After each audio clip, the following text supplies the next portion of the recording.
The man thanked him for his work, after which he said that this was his reward, let him come and sell more, calling him Scarapirapon.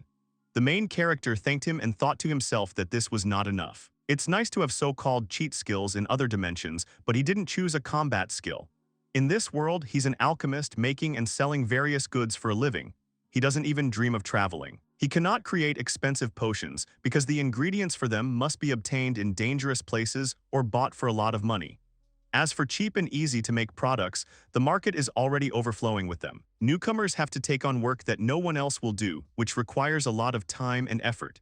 It has become a habit for him, and he also cannot hire anyone because he does not want to reveal his skills. He thought about buying a servant. If he was not mistaken, a magical contract was concluded between the latter and the owner, forcing the servant to keep his master's secrets. He was very shy, but it was a vital necessity. When he entered, he saw a salesman who greeted him and said that he had not seen him there before, and then asked who he needed. To which he replied that he needed someone who could do very delicate work. The merchant offered him a girl who was obedient. Then he turned to her and told her to be friendly with Paracelsus. The man also added that she was not attractive, but as a partner she was very good, she was well trained. When the main character looked at the price tag, he thought that it was not very expensive. The girl said that scary men come here. If they buy her, they will do terrible things to her. She tearfully asked to take her away from here. The main character swallowed nervously. The merchant thought that he would probably fall for the tears. He didn't look like a rich man, so he wouldn't delay him, let him buy something and go home. Then Paracelsus saw a girl in the box. He said that she didn't even have price tags, to which the merchant said that she was an elf. She had been abused for several decades or hundreds of years. She had no arms, legs, tongue, eyes, or even eardrums. Elven blood is worth a lot of money, so the man kept it here, but lately not a drop had come out of it. He thought about the fact that she had no mana left for regeneration. Paracelsus said that he would buy her. He thought to himself that he would say that the merchant was trying to take advantage of his weakness. Out loud, he said that the girl was very battered. He then said that fresh elven entrails were not so easy to obtain, after which he asked if the man could sell her for less, in addition to the first girl. To which the latter asked if he was really an alchemist. The merchant asked him about 200,000 zeni for both. He agreed with him. The man thought that he could see that it was expensive. Why didn't he knock the price down a little? Out loud, he suggested that they sign a contract right away. Servants are bound by a magical contract, one of the sorcerer's spells, otherwise you can't avoid trouble from them.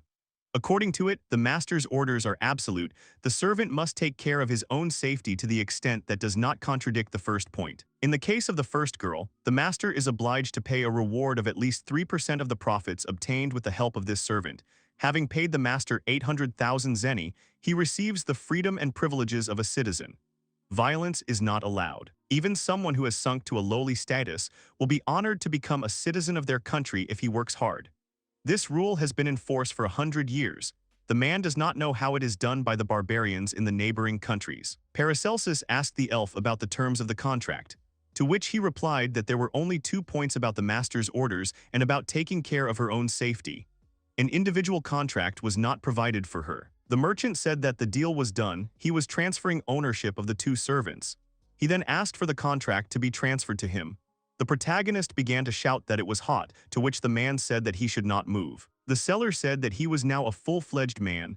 Paracelsus asked what would happen if she violated the terms of the contract, to which he replied that the contract was something like hypnosis. This also applies to the guy himself. The merchant said that he would like to receive the money within a week. This check is cursed, so with each day of delay he will feel worse and worse. The latter thought to himself that he cannot get used to checks. After some time, Paracelsus and the girls left the room. The servant asked him if he really possessed magic, to which he replied that something like that. He thought to himself that this wasn't really magic. He used the skill recipes of the entire universe, according to which if he followed the recipe, success would be guaranteed. Once completed, the recipes disappear. After reading the recipe that appeared, he said that it was nothing complicated. After which he turned to Nora and told her to buy certain ingredients, and he himself would buy the first half, after which they would meet in the square. The girl told him that she couldn't read, to which the main character said that they would go together then. Nora asked to let her carry his burden. After some time, they came to his house. The girl introduced herself again and said that she would do her best for him. If he needed anything, he just had to give the order. He also introduced himself to her. He then suggested that they begin, since they don't have much time, so they should use the simplest combination. They will prepare a mana potion that works well on elves. You need to put healing herbs and spirit powder in a frying pan, pour oil and fry until the color changes. The girl said that it reminds you of cooking. He agreed with her. You need to pour water into the pot, add the result of the first point and the idea of the estuary. When it boils, it's ready. He said that the bodies of elves are more spiritual than the bodies of people. In the current state, it is unlikely that she will be able to take anything inside. Nora asked if he was really going to cut her up after she recovered. She could help him since she had already done something similar with a cow. To which he replied that he would like to restore her body. He would not cut her up. The girl asked him why he was doing this. Was it because elves were so rare? To which he replied that he thought that was the reason. The potion was prepared, now the elf needed to be examined. The protagonist asked her if she knew the girl's name. She replied that she knew nothing. The merchant called her nameless. Then Paracelsus turned to the elf and said that he would examine her. He would start from the top. The inside of the ear was riddled with old wounds. The eardrum was mutilated so that it could not recover. The skin is not in the best condition either. This is because it was in unsanitary conditions for a long time. It is even worse than he expected. Then he turned to Nora and asked her to examine the lower part. The girl obeyed his order, examined it, and then said that everything was fine, that the place had been treated with care. The main character said that everything was fine then, that the water would not boil, after which he asked the girl to get water from the well in the garden. She agreed. Then Paracelsus said that he would better go himself. She should stay and look after the elf. He would call her when the water boiled. The girl called him back and said that she would do everything herself. After some time, the bath was prepared. Nora said that there was probably enough salt. The protagonist said that the temperature was just right. He dripped water into his eye to check its properties. It didn't sting. After that, the guy said that they were bathing her. Nora asked if the medicine wasn't supposed to be taken orally. To which he replied that if you suddenly put something in your stomach that you haven't used for a long time, she'll throw up. It is necessary that she absorb the medicine little by little, with her whole body at once. The elf felt her body touch the water and began to move. To which Paracelsus told her not to be afraid, she would simply take a bath. The protagonist thought that if the medicine was absorbed successfully, the magical energy of the bath would gradually run out. Then he walked up to the tama flower and plucked one petal. He walked up to the bathtub and lowered it in. He explained that the petals of this flower have the ability to absorb mana. They turn dark blue when they are filled with mana. Nora said that his magic is amazing. The main character said that when the flower changed color, she should grab the potion and pour it into the bath. After that, the petal really turned white. They were surprised that it happened so quickly. Paracelsus thought that he hadn't poured enough. That portion would have been enough for a person for a day. The petal turned blue again, and then it immediately turned white again. He said that they were probably making fun of him. The protagonist said that she must have been very hungry. He decided to pour out the entire bottle of potion, and then said that he would go and look for another bottle. Nora called out to him and told him that he had amazing treatment methods. She offered him to take a look and showed him that the elf's hair was glowing. The girl asked why they glowed. To which the main character said that it was not only about the glow. If you look from afar, the body will appear a little dim. Even if you take the elf's hand, you won't feel anything. This is because her body is mostly not made of flesh, but of something else. Nora asked him if he also felt dizzy when he touched her. Then she asked if it was the size of the elf's astral body. Paracelsus thought that she could listen, and out loud he said that he had seen ghosts, but that was different. Astral bodies do not have a specific shape. The prime matter is what wizards call mana. There are many wizards, so they came up with the common name. The primary elements are fire, air, water, earth, astral bodies, physical bodies, metals. They serve as the material for everything. Working with them, magicians create miracles called magic. Alchemists try to create all sorts of substances from them. It is believed that the physical body is a receptacle for the astral body, which in turn is a receptacle for the soul. Primordial elements instead of the astral body. Is this even possible? The protagonist exclaimed that this was what was needed. He himself did not fully understand, but it could work. It seemed that they would be able to restore her body. Each body has its own characteristics, and no matter how carefully he made the limbs for it, if they differ even slightly, they will not take root and will rot. In this case, the primordial matter will not be considered a foreign object. He feels that if you make a hand from the primordial matter, it will most likely fit like a native one. It remains to get enough primordial matter. That he said that nothing will come of it. The first matter strives to become matter. No one can extract it after it has become matter. They only use the microscopic imperfections left in the air and matter that has not become matter. He showed Nora a vial containing the primordial matter he had managed to collect over the course of a year. For now, they were going to restore her powers. after which they decided to move her to the bed. After some time, the protagonist found himself in the library. Nora called out to him and asked what he was doing, to which he replied that he was looking for information about elves. She said that she had wiped the girl dry and that she was sleeping now. Paracelsus said that it would be hard for him without the girl, after which he thanked her. At that moment, Nora suddenly shuddered, after which she fell to her knees. The main character began to worry about her. The girl said that everything was fine, that was just the power of this mark, she felt better when she was praised, he shouldn't worry about it. At the same time, she showed that she had a mark on her chest. Paracelsus asked her forgiveness for this, to which she replied that he should praise and thank her more often, and then she put her hand inside the mark. Everyone was surprised by this. She took out a scroll from there and said that everything was as she thought. It was a list of rewards. It was automatically replenished when she received a reward from him. The main character said that he gave her nothing. To which she replied that his heart made the decision, not his head, and the sincere thought that it would be hard for him without her turned out to be a profit for her. Nora said that she couldn't read and then asked him to do it. He said that it was about 3% profit, now she had 25,000 zeni in her account.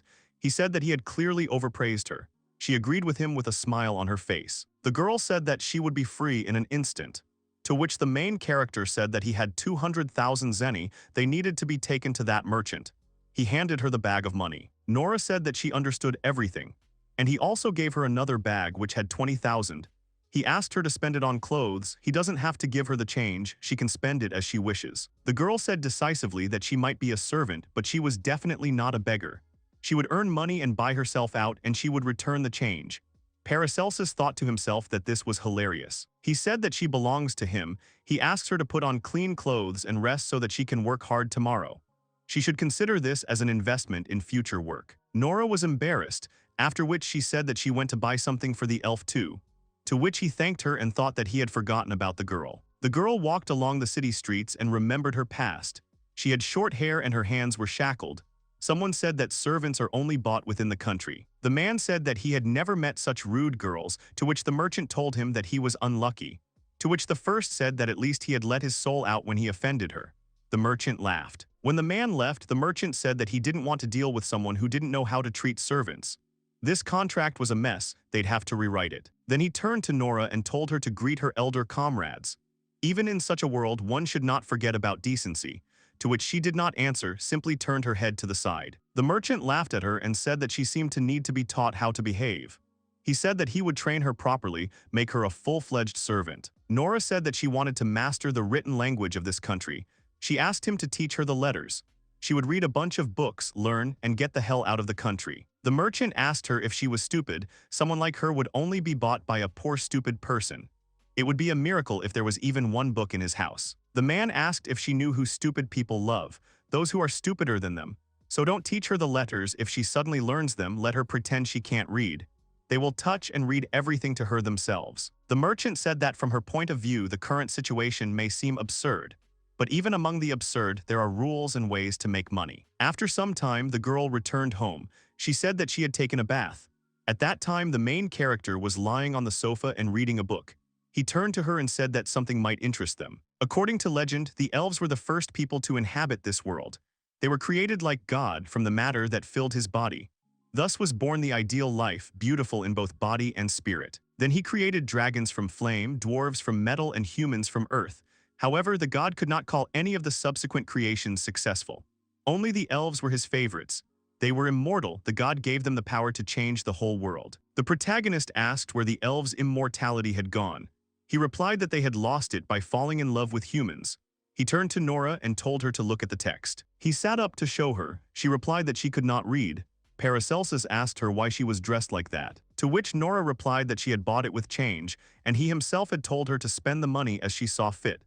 He sheepishly agreed to this, to which the girl asked him what he really didn't like. The protagonist then asked her if she would receive a huge reward just because he touched her, to which she replied that if he thought so, then so it would be. She said that the owner said that she was beautiful, thought that he wanted to touch the girl's beautiful body, and that perhaps she would earn a lot from it.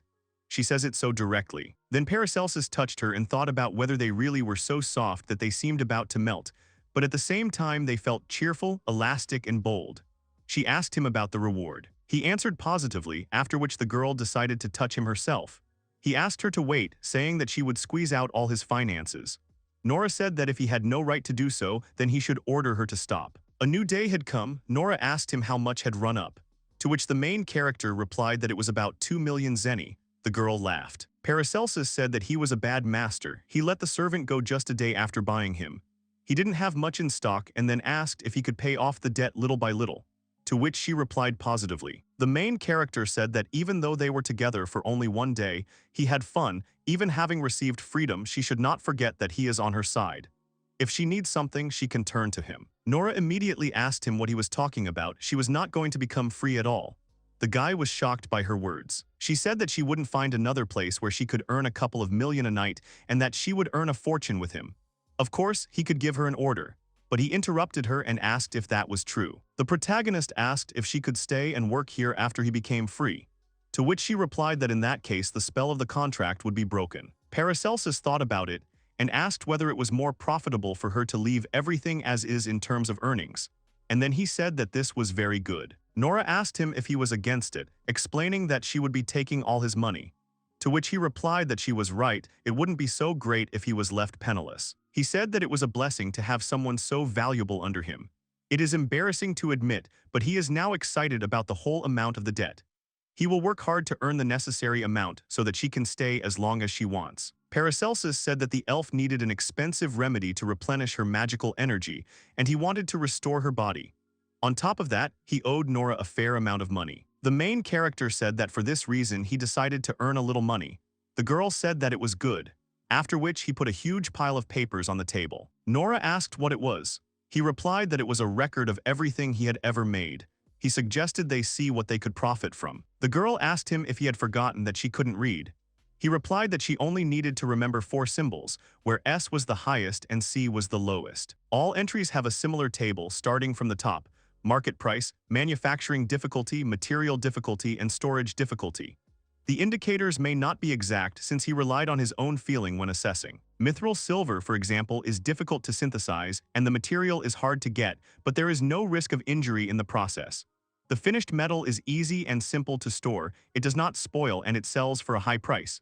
She said what was clear to her. They immediately set to work. After a while, she said that they seemed to be finished, to which he replied that they were leaving sheets with the difficulty of obtaining materials only for B and C. Finally, they choose recipes with a manufacturing difficulty of S or A. These will be their candidates. She asked why they ignore the market price, because she really wants to make a profit, to which he replied that such things require expensive or hard-to-find materials, and if they fail to sell the finished products, there will be big losses. Therefore, they will settle on easy-to-create and practically non-fasting things. She asked if the high manufacturing difficulty rating meant that creating the item was a difficult and dangerous process. If they failed, would they be able to sell the item? And if they got injured, that would be the end. To this, Paracelsus replied that there would be no problem with that, he would explain later. First, they had to sort them out. Nora said that she understood, but they would not do dangerous things. Injuries would mean losses. Among the remaining notes were 3 recipes that suited them: a magic bomb that could be used for various purposes, a luck potion that would give out luck for the rest of the day, and communication bells. Nora asked what they would create from it. She thought the best choice would be a luck potion. He agreed and said that before choosing something, he should explain the difficulty and danger of creating things. The protagonist asked whether the order to keep something secret remained in effect when the contract was terminated, to which the girl replied that the termination of the contract resulted in the lifting of all restrictions. She said that it should work if he said that when the contract is terminated, she should forget everything that she kept secret. He said that the ability to interfere with memories is a pretty powerful technique. Nora agreed with him and said that there was a very long magic formula. The contract itself was a small enchantment ritual. The promise given on top of the promise to be a servant could not be weak. The protagonist said that she was well informed, just like a real magician, to which she replied that she didn't know anything about it at all, she just heard something from a merchant. To this, Paracelsus said that this was great, next time she should tell him more, to which she initially wanted to agree, after which she said that she had already told him everything she knew. He said that he wanted to see this long formula. He is not familiar with magic, so perhaps he will not be able to understand it. He reached out to her with his hand, but she refused him. Nora said that this was the only place that was accessible only to the services, a place where no one else was allowed to be. If he tried to enter, he would be thrown back by a powerful curse. He apologized to her. Becoming a servant means binding your life with a strong curse. It can be said that he, as a contract partner, was also subject to this curse. Nora said that she doesn't reveal secrets. The good thing about her is that she does her job properly. The main character smiled and said that he knows about it. Paracelsus said that what he was about to tell her was information any alchemist would die for.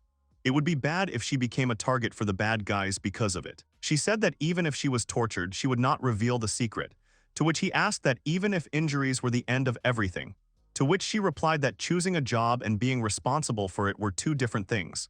He gave her the order. Paracelsus said that he would now reveal one secret to her.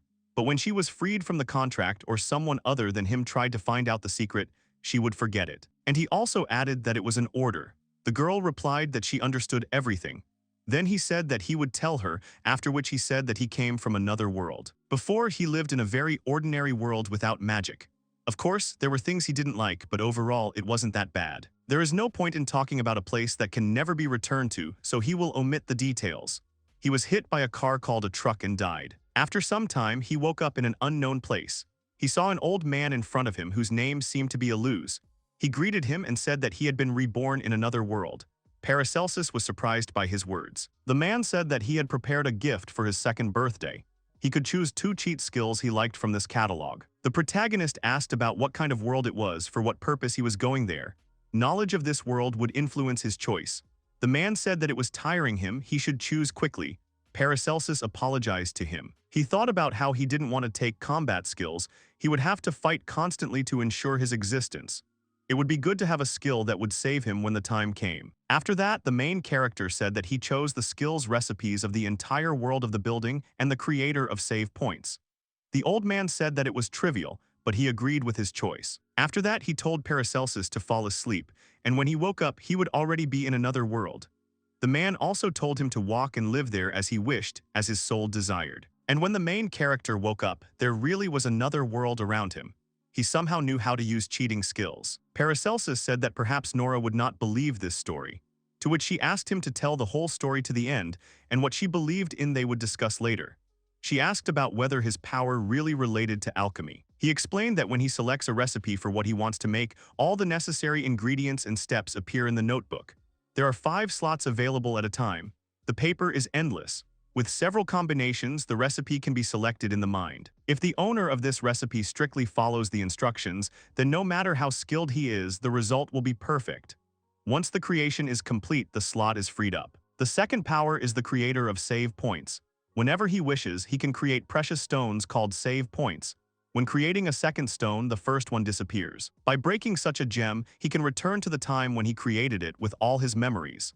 In other words, if it is destroyed, he will return to the same time and place. The price would be the memories and feelings associated with the thing most dear to him the moment the stone was broken. He had never used this skill. Nora had said that these were incompatible skills. He agreed with her. It would be a disaster if it were to break unexpectedly. He usually keeps it in a strong mithril silver box. He does not lock it, but only his chosen people can see it. Paracelsus asked if she could see it, but she said no. The protagonist said that later he would make it so that she could see her. If at some point he died, he wanted her to break the stone, after which he asked if she could do it, to which she answered negatively. Nora said that if her master died, the contract would be broken and the order to forget everything she kept secret would be fulfilled. She asked if he understood that she would also forget about the stone. The protagonist was shocked. The main character said that it was clear to him, he thought to ensure himself for the worst case. But she asked him about whether he really planned to create a bomb. Paracelsus asked what would happen if he made it so that only this secret remained in her memory. To which she replied that it was not worth making hasty decisions, they should think everything over properly and then decide. He asked her if she had any questions. She replied that she wanted to make sure if his power was real. After checking, she asked to create a new crystal because it needed to be created the moment she knew the secret. After a while, he handed her a gold Hermes coin. It was issued by the Alchemy Society. It was a gathering of leading alchemists who provided services like rank advancement. No one can compare to alchemists when it comes to money. On the front side is Hermes Trismegistus, the chief of alchemists. Nora said that she loved them. On the back is a red-eyed owl, a symbol of wisdom. After all, a lunar eclipse is a symbol of bad luck and illness in this country. 100 gold coins with Hermes, a suitable-sized aquarium, gravel, algae, and goldfish. These are all the ingredients of the fish of happiness. Such a task will prove to them that the recipes of the entire universe are reality. The main character said that they need to stand next to the aquarium and throw a gold coin from eye level. Hermes smiles at them. A piece of happiness is already in their hands. Paracelsus said that they throw the second coin. An owl appeared there, so they lost their luck. They need to get the coins and repeat from the beginning. Once the coins land the right way, they cover them with gravel and seaweed and leave them for a day. When the water quality stabilizes, they add the eggs. Nora said that getting 100 Hermes in a row is quite a task. The girl asked if this was alchemy, to which he replied that such a transformation of base metals into gold is real alchemy. The effect, however, is rather weak. Nora said that no one would buy it, to which he replied that clients rely on alchemy guild certificates and are wary of untrustworthy places. She said that no one would buy it. Paracelsus said that she now understands how difficult it is to create all the necessary conditions for the fish of happiness, to which she replied that she would never do that. He added that this notebook is now coming onto the scene. The object in his hands began to glow. The main character said that it was a recipe for the fish of happiness. Nora thought that he was having fun. He hit himself on the forehead and said that there was a way using gold coins. The girl asked if there was something wrong. He said that there were so many branches, so many ways to accumulate luck. He found the necessary method in his head and then wrote it down in his notebook. There is a recipe that allows all coins thrown into the aquarium to fall face up. If his power is real, then this will happen. Nora looked into the aquarium and said that they all fall upwards like Hermes. 4 coins had already fallen on the right side. The main character asked to say if at least one fell on the wrong side. Paracelsus said that the coins were heavy, to which she said that he should not give up.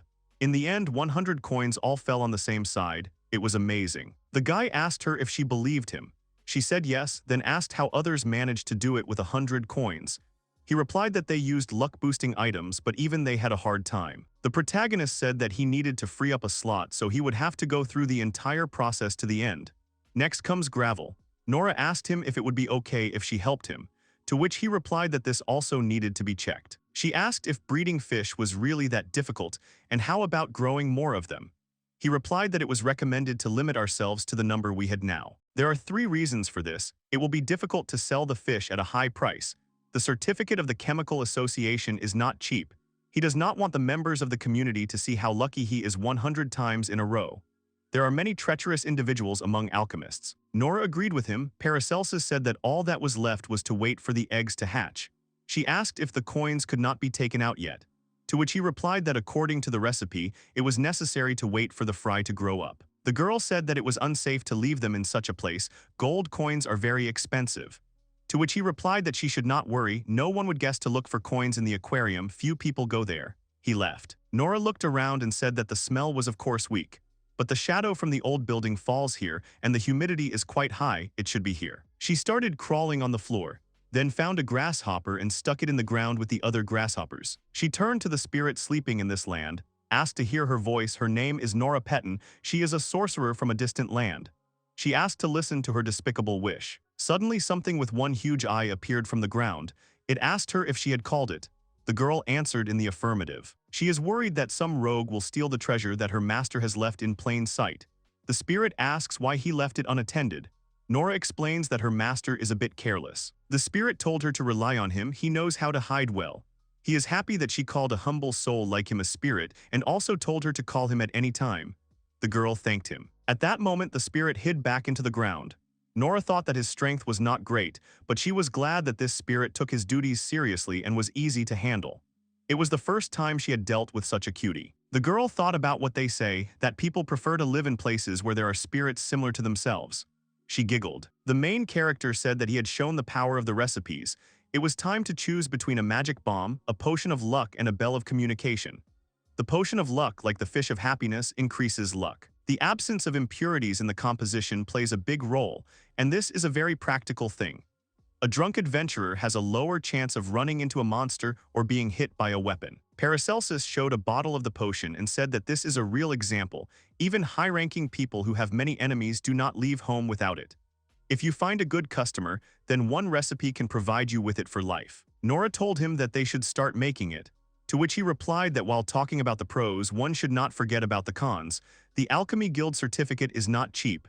At this, he grimaced. No one will buy the potion unless they see a manufacturing certificate, which guarantees the correct method of production, and a certificate of effectiveness, which confirms that the potion actually increases luck. Registration will reduce profits. Moreover, about 20% of the product will be used to confirm the effect, to which the girl asked if he couldn't test the potion on himself. He replied that if he could, there would be no point in certificates. Nora asked how to determine how much luck had increased, to which he replied that for this you could just toss coins. Although he had heard that people were using beetles lately. They take 100 beetles, mark one of them with paint, and use a luck-boosting item on it. Then they kill the beetles one by one and see how long the marked beetle lasts. The protagonist asked if they were fools if they threw coins and didn't have to kill anyone. People think that by taking a life, you can further enhance the effect of the action. Nora said that the effect really does increase. Although this is more about witchcraft, the more lives you destroy, the more sorrowful the victims are at the moment of death, the luckier the sorcerer becomes. Paracelsus said that she looked very cool when she talked about witchcraft. He asked her to tell him more, to which she replied that she did not know anything more. They should go back to talking about the potion. He said that the second disadvantage is the limited period of production. Some of the ingredients need to be synthesized by refining under the light of the full moon. In addition, alchemists start buying up ingredients when the season comes. The protagonist said that even if they decide to brew the potion, they still need to wait for the full moon. Nora asked about another 2 weeks. He said that there is the most unpleasant third minus. The purity of the prepared products is too high, to which she asked if it was really bad because they would earn more money. He asked her to calm down. All the lucky potions on the market that are publicly available are either C-grade or lower or fakes. Due to the imperfection of the alchemist's technique, particles of bad luck are mixed into the composition, all because they want to find a pair of good luck. It is unlikely that a lucky potion with B-class purity will ever appear on the market. The very existence of A-class potions is questionable. Nora asked about what kind of potion he makes, to which he replied that when he cooks according to the recipe, the result always exceeds S. It turns out to be an S-class potion. The girl was surprised by his words. She said that it was very good, to which he replied that it was not so. The insidious alchemists would watch their colleague from morning till night with the help of golems and artificial fairies. Inexperienced alchemists would lose everything in the blink of an eye. It would be fine if only the work was taken away. Every year one talented newcomer goes missing. It is dangerous to attract unnecessary attention to yourself. Nora said that he was right. The girl offered to brew a potion of luck as soon as they finished the preparations.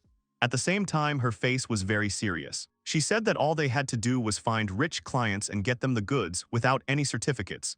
Then they would earn a lot of money. If they became regular customers, they wouldn't need to create many potions. The protagonist tried to explain to her that it was impossible, but she resolutely said that they would create it.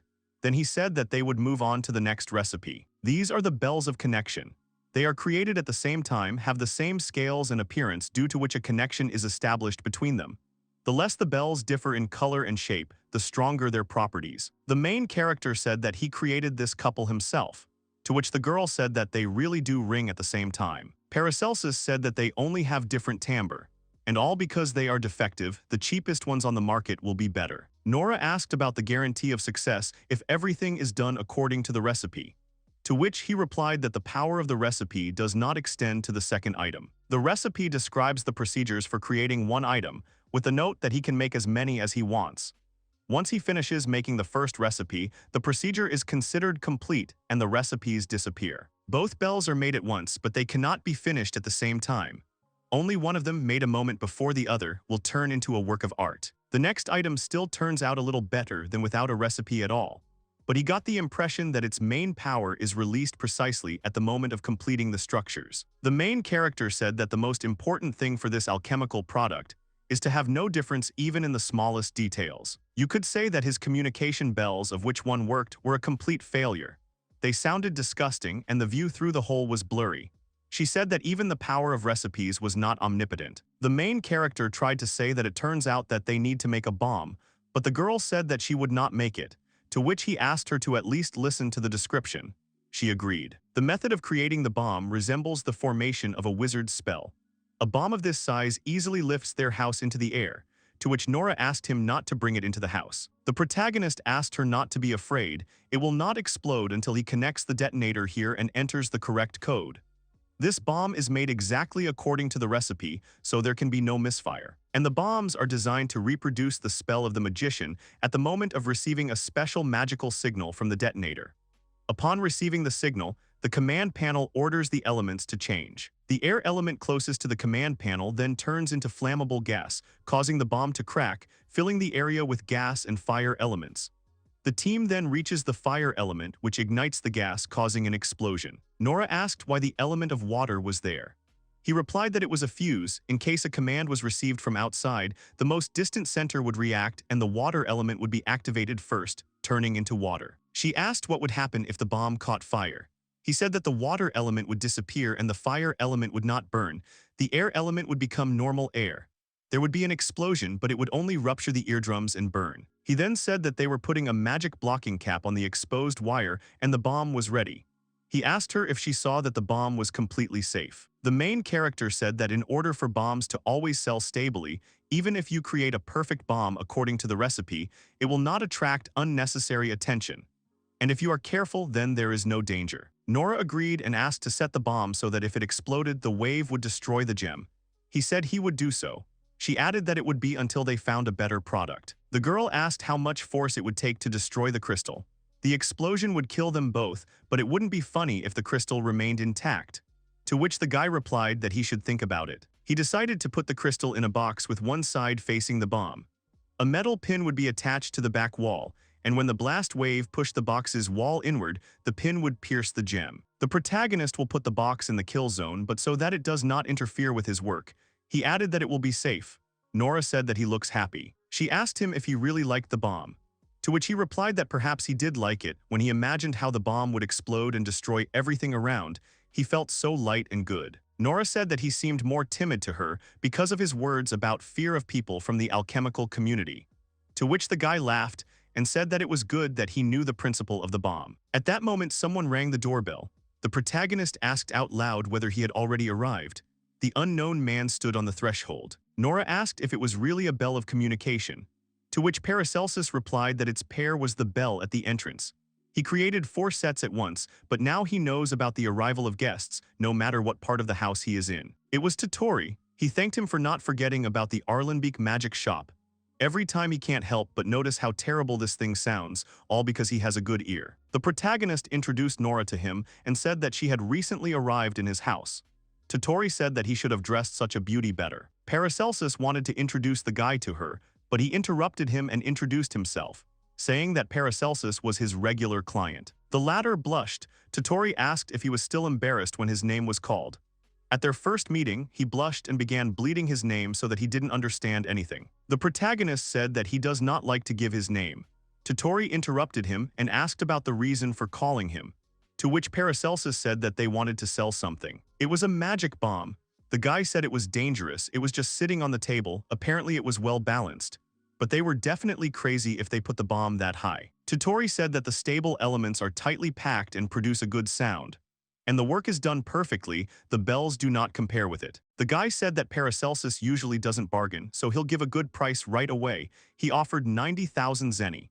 The main character said that he'll make another 20 later, so maybe he'll raise it to 100,000. Totori said that if all 20 were of the same quality, they could be sold in a good place. And then he offered 95,000 for each. The protagonist and Nora exchanged satisfied glances. Paracelsus wanted to say that they had agreed, but Nora suggested agreeing on 130,000. Totori was surprised and said that someone was not listening to the conversation at all. Then the guy said let it be 102,800 zeni. He would bring the materials in 2 visits later. Their cost would be deducted from the total. If the quality dropped even a little, he would have to redo it. Totori said that he was glad to work with them. The main character also shook hands and said that it was mutual, and after that the guy turned to the girl. He said that his employer gives free lessons to servants, of course, if her master doesn't mind. She will be able to learn useful everyday skills, so she should definitely come. The protagonist said that it was great. The girl blushed but said that she was not interested in such things.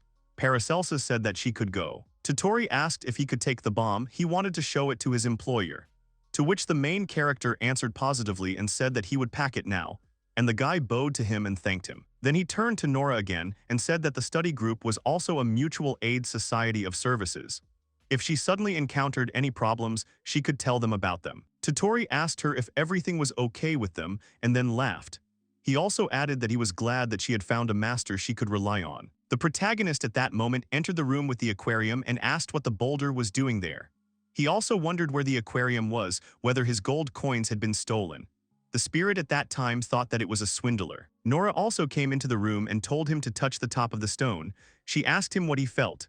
He replied that it was rough like all stones. Then the girl told him to look at the hand with which he had touched the stone. He saw that it was wet. Nora said that the spirit was showing him an illusion. The aquarium was still there. He asked if the spirit was really capable of such strong magic. She explained that only within its territory. The protagonist said that he had heard that spirits were formed when the spiritual forms that had leaked out of the remains of creatures gathered together. Who would have thought that this one would have such power? She said that he was saying strange things. Nora said that humans also form a mixture of water, grass, and living beings.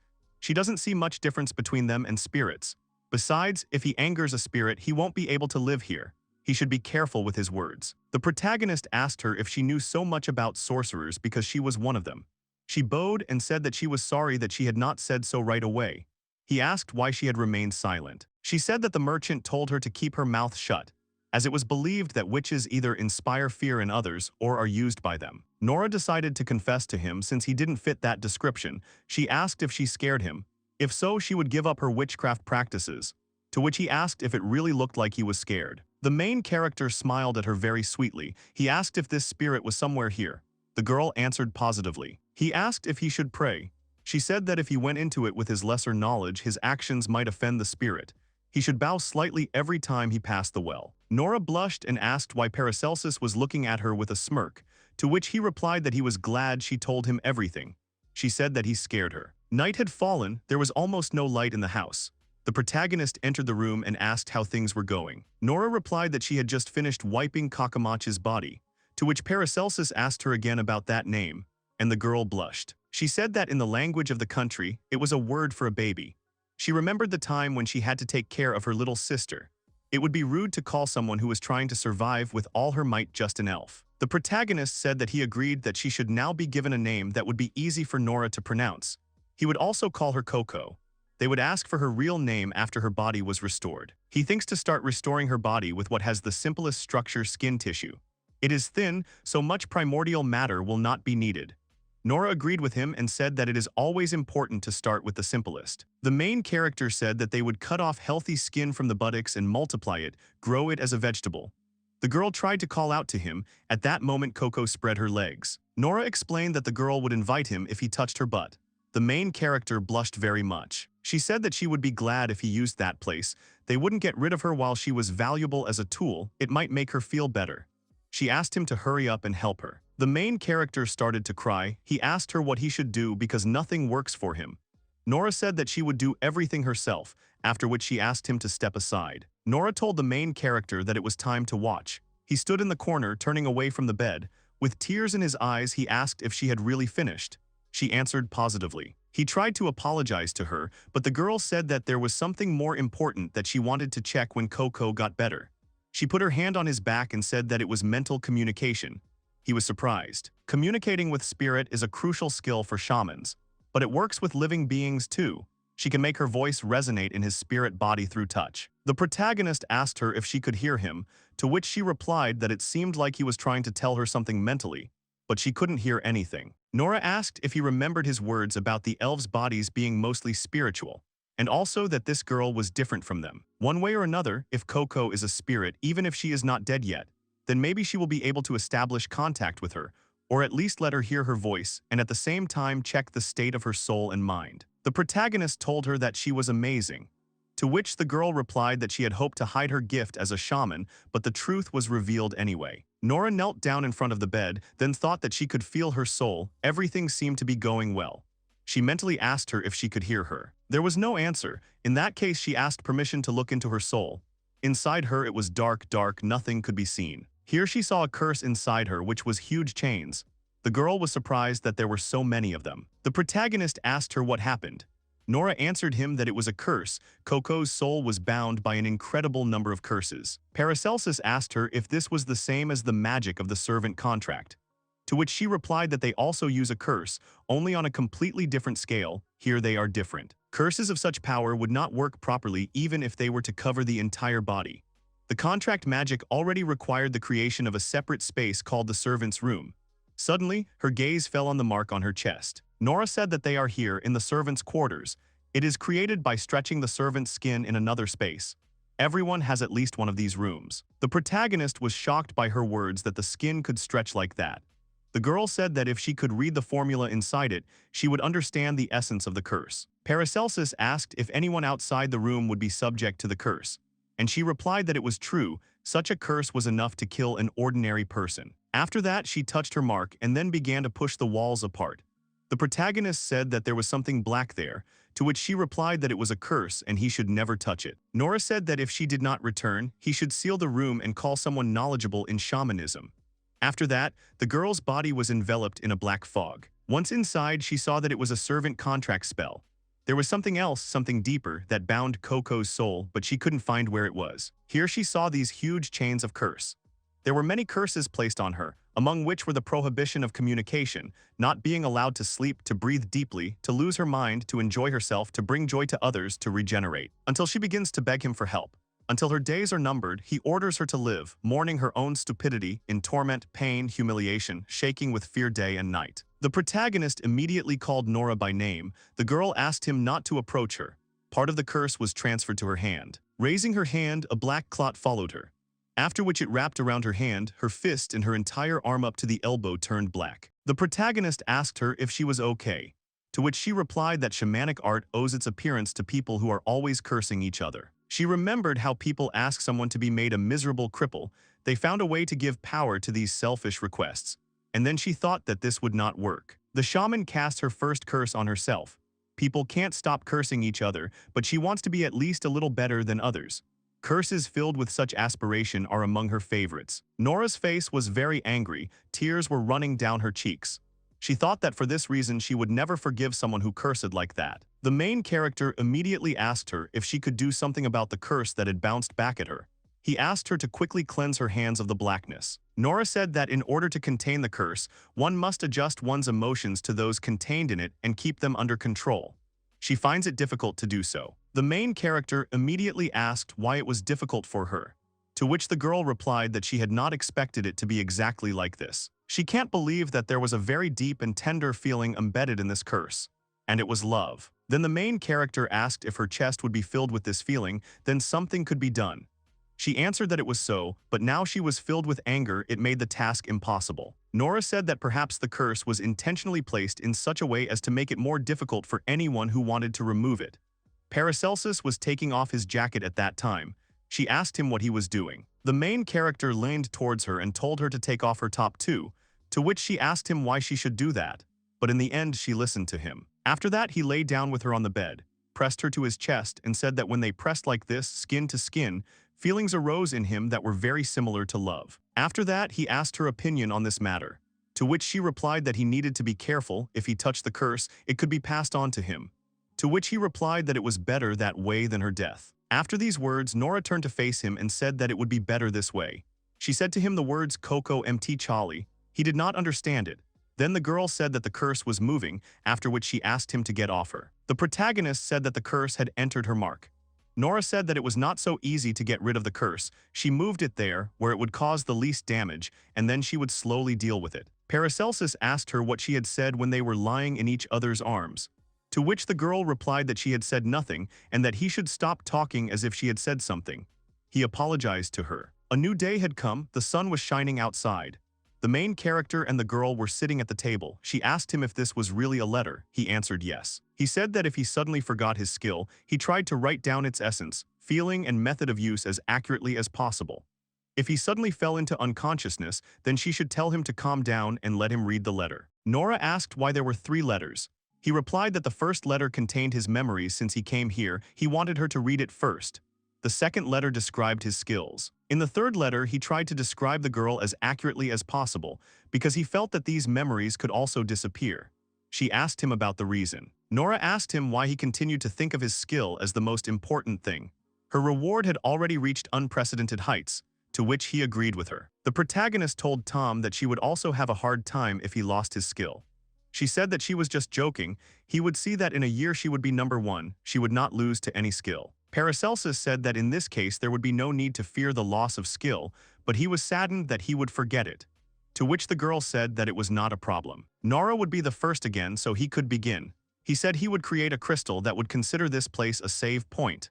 Then someone rang the doorbell. The protagonist said that it was too early to deliver the materials.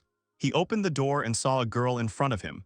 She greeted him, he greeted her back. She said that she was glad to meet him. Her name was Agnosia Dea. She was a member of the Alchemical Association, after which she asked if his name was really Paracelsus, to which he replied positively, thinking to himself that she was beautiful. The girl said that she had heard that last week he had visited the servant's shop and had bought an elf there, then asked if she was badly injured. Agnosia came to make sure that the girl was okay. She apologized to him for coming so suddenly. After that, the guy led her into the house. Nora asked if they really had guests. Paracelsus asked her to bring tea. He told the guest that the elf was here on the second floor. The girl greeted the servant. The latter was thinking about something. Agnosia saw the elf and said that he had achieved so much in such a short time. She asked if her condition made it impossible to use the potion directly. She said that he would never have achieved this without precise knowledge of the correct method. This is a wonderful job. The protagonist blushed at her words. Agnosia asked why he hadn't spared time and money in her. Maybe he considered her body as an alchemical material. To which he replied that he couldn't leave her there. He was going to give her freedom when she was cured. The alchemist told him that he was a good person. She adored such people. No matter what difficulties he had, he could turn to her. He asked her about the fact that, judging by everything, she occupies a high alchemical position, to which she replied that there are currently only 3 adepts in the ranks of alchemists, and there have never been any female adepts. She is the first of her kind in the entire world. The protagonist said that with his 3rd stage they were like heaven and earth. Agnosia laughed and said that his words were music to her ears. He asked her what brought someone like her to the servant. She showed him the stone from the yard and said that she could only use it to protect herself from him if he suddenly grabbed her by the body parts. To which he replied that he would not do that. Agnosia explained that just as a child grows up and buds bloom, each time becoming better than before, so a stone turns into gold. The girl said that she came here hoping to ease the elf's suffering, but now she felt relieved. She asked him to take care of her. He replied that she could count on him. At that moment, Nora called them to drink tea. Agnosia handed him the objects. They were the eyes of truth created through alchemy. She had brought them for this girl. Then the alchemist poured tea and said that it smelled nice. This aroma was not familiar to her. Nora said that this tea was from her Rodinf, after which she asked her opinion. Agnosia said that it was very tasty, then asked if she had made the walnut cake herself. She answered positively. The alchemist said that if she had not belonged to the guy, she would have hired her. At that moment, the protagonist asked her if she could tell a little more about those eyes. Agnosia said that she had already forgotten about them. They are called the eyes of truth. With them a person will see not light but the primary matter. Of course, they work in complete darkness. Depending on their perfection, one can see the essence of matter and even the thoughts of people. And this pair is her work which she is proud of. Perhaps these are the sharpest eyes in the whole world. The eyes are covered with a high concentration of primordial matter, so after insertion into the eye sockets, vision should appear within a week. Paracelsus said that if the elf had gotten to her, she would have cured her very quickly. Then Agnosia suggested that he hand the girl over to him, to which he replied negatively and explained that he would cure her at any cost. The alchemist said that it was excellent, she would definitely become better than before. There is nothing better than improvement. Then she reached out to him, took one eye and said that she was taking it, and he would create a pair for the second one himself and let it be better than this one. After that, she turned around and said that if any difficulties arose, he could call her at any time, then left the house. Nora wanted to turn to the main character, but he said that they would put it up right away.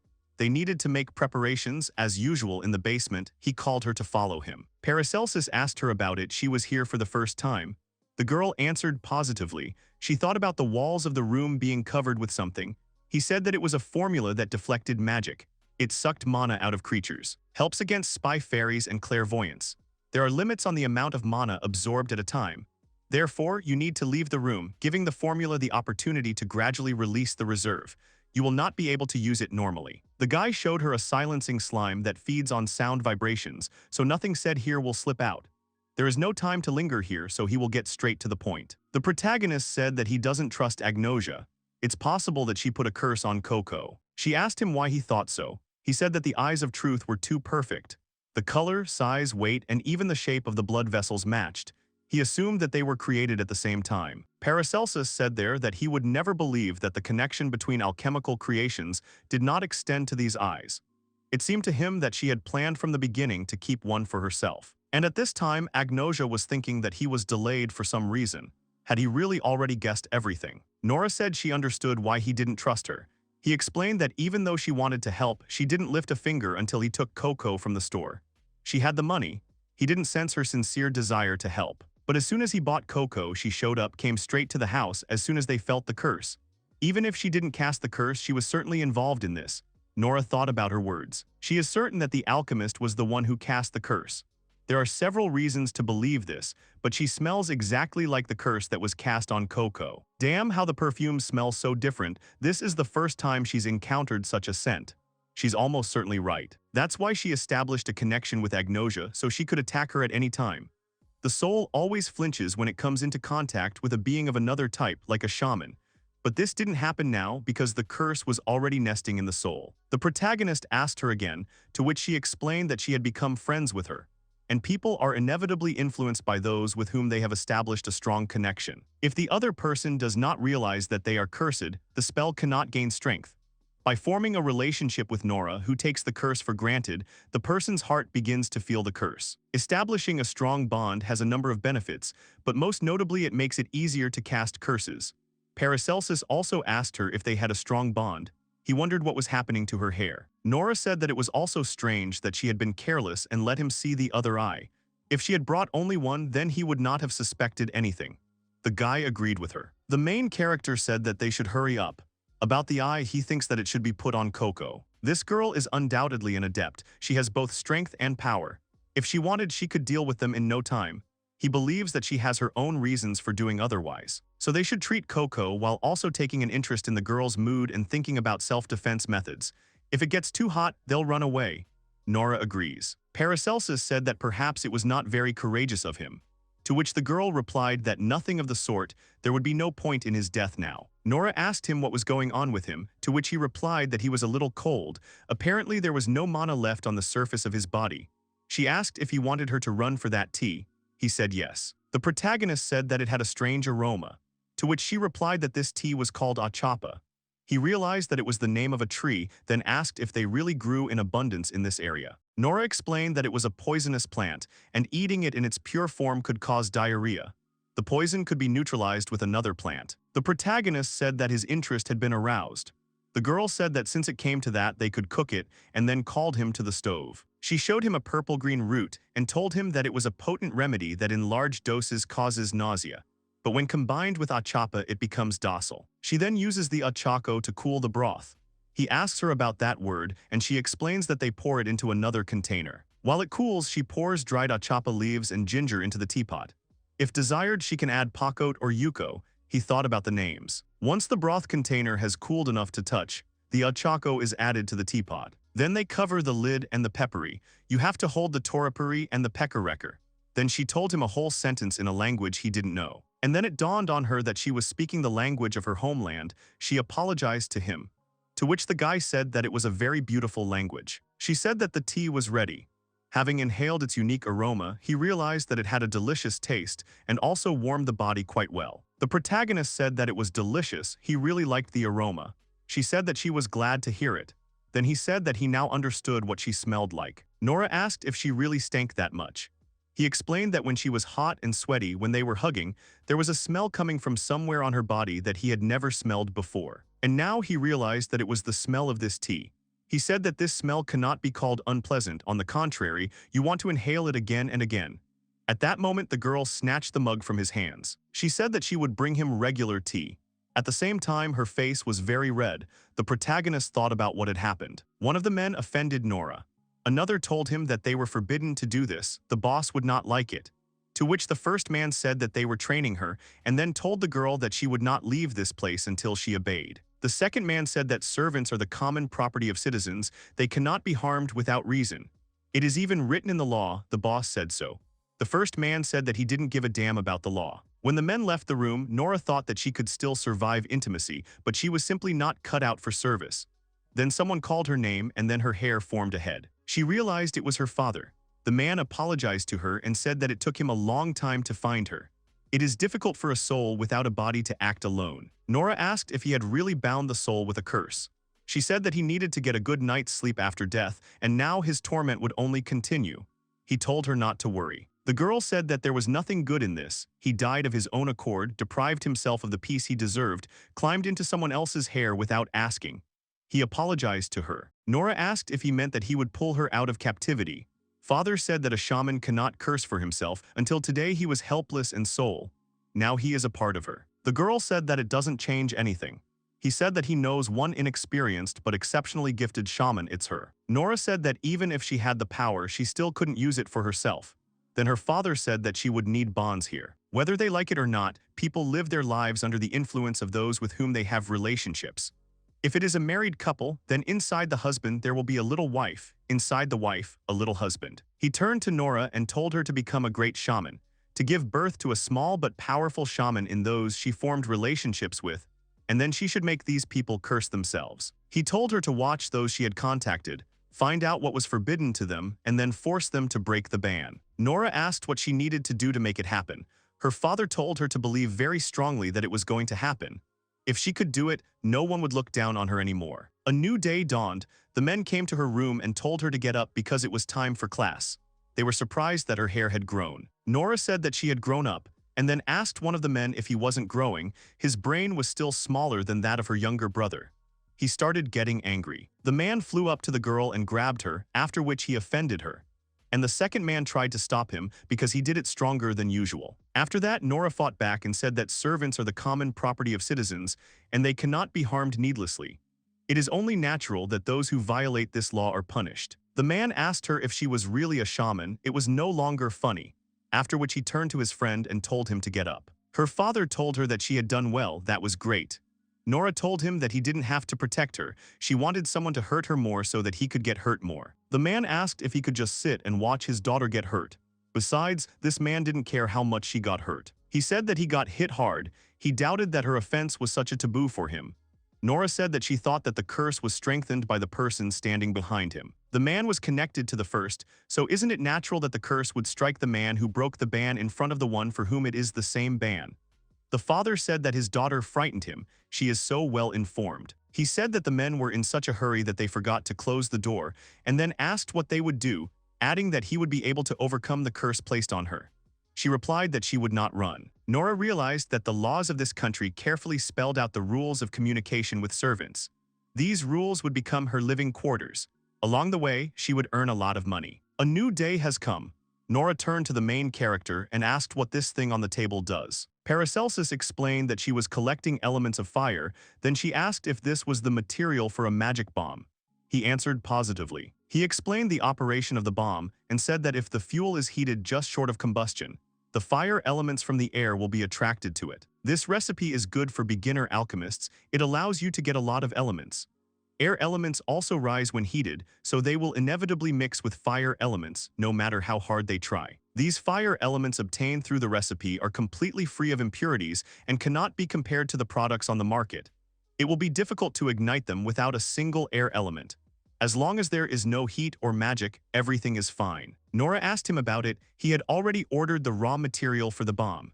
To which he replied that it was only a distraction. Novice alchemists are not capable of creating pure material for use in a bomb. He will sell the material to another seller. The girl asked if this meant he would recoup the money. He answered positively and added that he would also get the other elements himself, so they would earn well.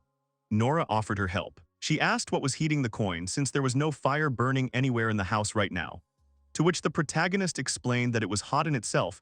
Its pair was stored in the alchemical association, and they were heating it. Nora said that she understood why the coin remained warm when the stove in the kitchen was not lit. He asked her if there were really no elements of fire left in the whole house. Paracelsus apologized to her and said that this happens when you collect materials for a bomb in large quantities.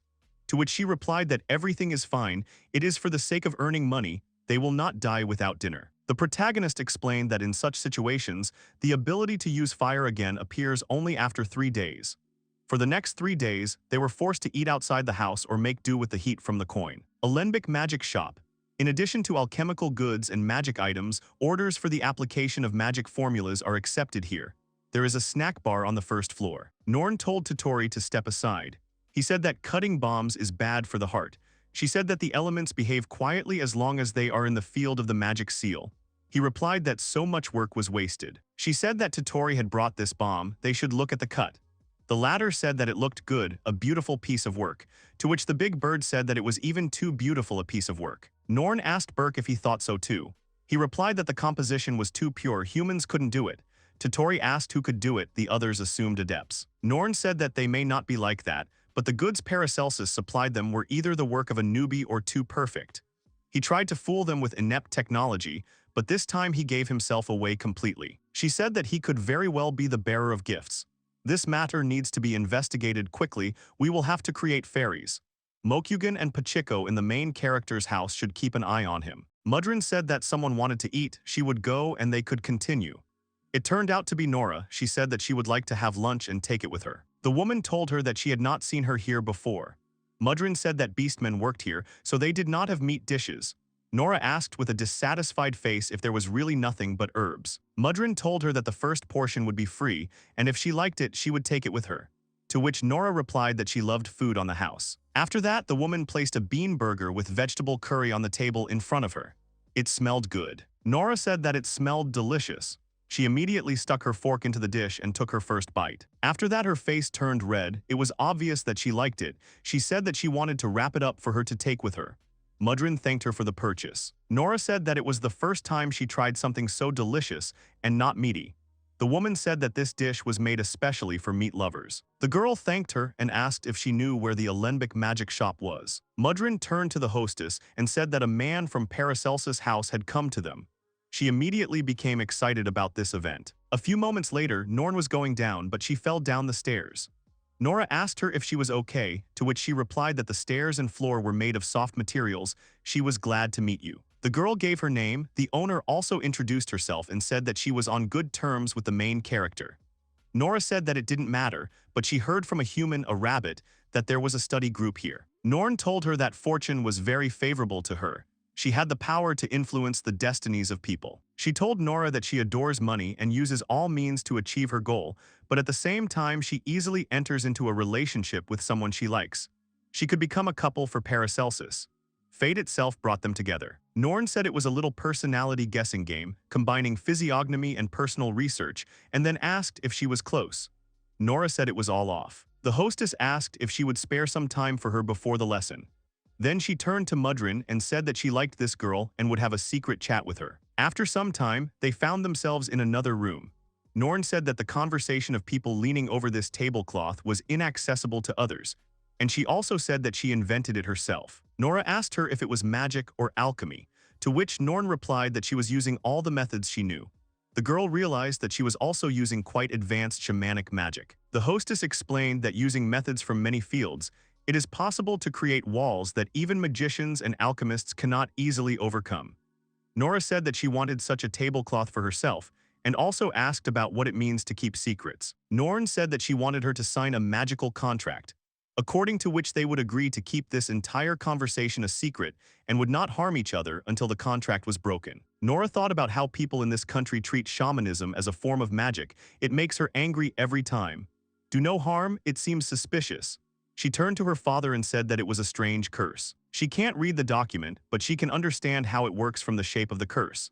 Compared to the service contract technique, this bond is too weak. Because of the spell, it is psychologically difficult for a person to reveal the secret. The girl asked if there was a connection between the copies of the contract. Norn raised her index finger and said that she was thinking correctly. The bonds that bind this document are very weak and will be easy to break. When that happens, the bonds on her copy will also disappear. She will regard it as a declaration of war. Nora thought that it was a good combination of witchcraft and alchemy, probably her own invention. She agreed to sign and said that she could not write in the language of this country. She replied that she could simply leave a thumbprint. Norn asked her if she had learned about alchemy after she came to Paracelsus. She answered positively. The hostess said that she was amazed at how much she knew about it. The woman said that she had beautiful letters. She really wanted to see her in the study group. Nora asked her about what they wanted to talk to her about. Norn said that there are people who came to them from another world. They are endowed with special powers. The girl immediately tensed up. She thought that this was bad. She should behave naturally. She was in deep trouble. The hostess continued to talk about how she called such people bearers of gifts. In all this time, she met 4 people. 2 of them were adventurers, 1 was a merchant, and another was an alchemist. They had a wide range of abilities. Nora realized that she had to watch her face. Perhaps she suspected Paracelsus and was using this conversation as an excuse. She naively believed that she could get useful information. Norn turned to her assistant and said that in order to notice the unnaturalness of the contract, one needs the knowledge of a magician or shaman. She understood everything by the color of her skin and accent, but the language of the signature confirmed it. The mistress thought that the combination of a cowardly gifted person and a realist shaman could not be ignored. Shamans should not be able to directly attack the first person they meet. She must act with the understanding that a web of magic was already spread around her. In her place, she would have done exactly that. Norn thought about Paracelsus being afraid of his powers being revealed. The mistress thought that if she were in her place, she would ask questions about power to provoke magic. Nora could curse her, erase her memory, or even kill her. She needs to think carefully before she speaks. Norn said that only one person out of 4 tried to use their power for the good of the world. Nora thought that she only had 2 things to think about: how not to become this woman's enemy and how to run as fast as possible if she did. She had already done everything she could to protect her master. The girl thought that if she became an enemy of the master, she would have to be killed. The power belonged only to her master. It would not allow her to lay her hands on him. Norn was watching the girl at this time. She saw that she began to calm down, apparently deciding how she would act. The mistress thought that she was assuming that it was something to do with murder. Now Ta would not run away and would listen to everything she had to say. She would not live long if she was easy to control. Norn told them that the powers were beyond their understanding. No tricks would help to accuse the bearers and gifts of committing crimes under the laws of this country. She would not tolerate it. If the bearer of the gifts turns out to be a villain, he cannot be judged, then depending on the situation, it will kill the owner of the powers. Nora asked her about who decides what is right and wrong. Will she really judge people? Then the hostess smiled sweetly at her and answered negatively, after which she picked up the book and said that civil law would judge them. Nora was shocked. Norn explained that it sets out the rules that citizens of the country must follow. Thieves must pay a fine of 6 times the value of the item, a third theft will result in the amputation of a hand, and the murder of 3 or more citizens will result in death. Servants are the property of all citizens, future free citizens, and may not be beaten or killed except as a just punishment. He who cannot provide adequate housing must not buy servants. Norn said that she wanted equality between all people. That's why she doesn't like this law. She doesn't want servants to exist. She wants beastmen to be recognized as equals with humans. The hostess also said that she still respects civil law, a treasure that was born after a long history of mistakes. She will do everything in her power as long as the prayer sounds. Norn said that she would not treat even the bearer of gifts specially. If he unjustly killed 3 people in this country, he should be sentenced to death. Nora asked Norn, confused, what she should do. The girl with glasses was looking at the table, leaning on a book. Norn began to explain that she was looking for the owners of gifts and then conducting surveillance in order to find out whether the gifted were doing anything illegal. And if they turned out to be criminals, the girl would deprive them of their powers or kill them with her own hands. Nora replied that in her country lynching was a crime, to which the alchemist responded that it was the same in their country, adding that she herself could not call her actions correct, because the girl did everything she wanted. Norn placed a book with a cover in the form of scales against the background of the sun on the table with the front side facing Nora, and said that if she came to study, she would have to master their language and civil law, adding that after that she would have to observe it together with her master, because only in this way could they become friends. The alchemist girl firmly stated that if they were to play with other people's lives as toys, and picking up on the cowman, Mudrin said that only over their corpses. Norn said that this was one of the things she wanted to tell Nora. The slave asked if that was all she needed to know, since she was already eager to return home. The alchemist agreed and said that the second thing could become a big problem for the couple. Norn replied that it seemed that the number of gift bearers arriving in their world was increasing every year or two. Nora was surprised by the frequency of appearances of aliens. The alchemist said that even so, it could not be said that the world was overflowing with them and asked why. The alchemist said that they have been looking for gifted people for 10 years, and talented alchemists and magicians are unusually lucky or popular individuals, adding that they have watched as best they can for anyone who stands out from the crowd. Norn said that almost all of the standouts had gone missing or died before they could determine whether they had gifts or not, adding that some of these people had suffered serious injuries from which they had not recovered. Nora was worried by this news. Nora jumped up from her seat, asking why this had happened. Norn replied that depending on the type of powers, they could be kidnapped, and suggested that there were plenty of reasons to arrest all suspicious people indiscriminately. The slave thought about her interlocutor's words, asking if such a thing was possible. Norn folded her hands and declared that she called such creatures reapers. Nora put her hand to her chin and thought about it, asking if they were hunting for reapers too. The alchemist answered positively to the question. Norn noted that if the reaper was the only person, then he could be considered a dangerous repeat offender who had ruined nearly 100 lives. And besides, they did not know how the reaper was using the powers he had taken away, which made him a dangerous enemy for them. Nora analyzed the dialogue and decided that the people around her would not stand in her and the master's way as long as they observed civil law and set up surveillance on them. But they could help against the reaper's attack and decided that friendship would help strengthen their security. The slave, looking at the girls opposite, considered the negatives, thinking that they could not provide evidence of their words, and the fact that they knew about the theft of powers meant that they themselves had once committed it, which meant their similarity to the Reaper. Nora lowered her face and thought that those people could steal her gift and Paracelsus' gift under the pretext of the highest good victory over the Reaper. The girl mentally decided not to let her guard down and did not know what to do next. Nora knew she was a lousy fighter, but the girl across from her didn't look strong either, and she wondered if she could have caught the alchemist off guard by looking straight at her interlocutors. The hair on the back of Nora's neck stood on end, telling her that cursing people for personal gain was wrong because she would get a kickback. A huge man entered the room, asking if anyone was in the room, to which Nora shuddered, and Norn did not even look at the guest. Mudrin greeted the guest, to which the man asked for 30 healing potions. The alchemist got up from the table and replied that she would do it now. Nora continued to sit in her place. Norn turned to the girl with a smile, saying that they would end the conversation here and said that if she had any questions, they would discuss them next time, although she warned that she would not be able to answer most of them. Mudrin suggested that the guest cook something. The man flatly refused dishes that did not contain meat and rudely replied that she should not talk to him because she smelled like an animal. The guest added that if they did not sell good potions, he would not have set foot there, to which Norn forced a smile and thanked her for buying from them. While the man was waiting, he decided to ask if they were hiring people. The alchemist replied that the potions would be here soon and asked him to wait a bit, changing the subject while standing at her desk. Nora began to watch the girl. Norn lifted the dishes with a long holder, which made the slave think about cooking right in the kitchen. The cowman approached Nora and put a box wrapped in linen, saying that the order was ready, to which the girl thanked her. Madrina asked if she was surprised to see the alchemist in the kitchen. While the alchemist was pouring the potion, Nora replied that it seemed strange to her to have separate workshops and kitchens, since what they did was not much different from everyday life, since even the utensils were the same, which she received approval for. Madrina replied that unlike regular stores which are satisfied with supplies from workshops, they mix their potions with magic. At that time, Norn was enchanting a new batch of healing potions. The brute suggested closing Norn's canteen and making it a pharmacy only, saying he was tired of looking at the beastmen. Norn replied that people's opinions differed and many considered the canteen popular. The man noticed a sound from behind. Turning around, the thug saw the gaze of two girls. Already looking at the girls, the guest declared that he understood and replied that the work was as glad to anger her, adding that cooking food for the slaves was her calling. The alchemist called out to the man, to which he, calling out, changed his gaze. The glove of Norn flew into the guest's face.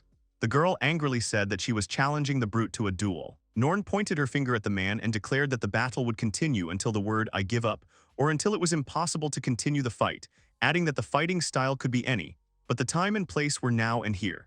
The girl, filled with determination, said that if the man lost, he would be obliged to apologize to the guest. Raising his fist, the man replied that if it was true, he would not joke about the blow, to which he received consent. Nora got up from the table and said that she was not offended, but Mudrin stopped her, telling her to be quiet. Norn and the thug were looking at each other without taking their eyes off each other. The man, throwing the glove back to the girl, agreed to the fight and put forward the condition that if he won, Norn would become his slave, saying that he would squeeze her until he got tired of it. The girl caught her glove. Norn asked if she could take a few steps back. The man waved his hands and agreed. The girl went back. Pointing his thumb at the beastman, the man asked if she would join him, saying that at least this way they would have a proper duel. Norn refused, reminding him that the battle would be one-on-one. The bully did not understand the girl's distance, thinking that she was completely stupid and simply had a desire to be dishonored.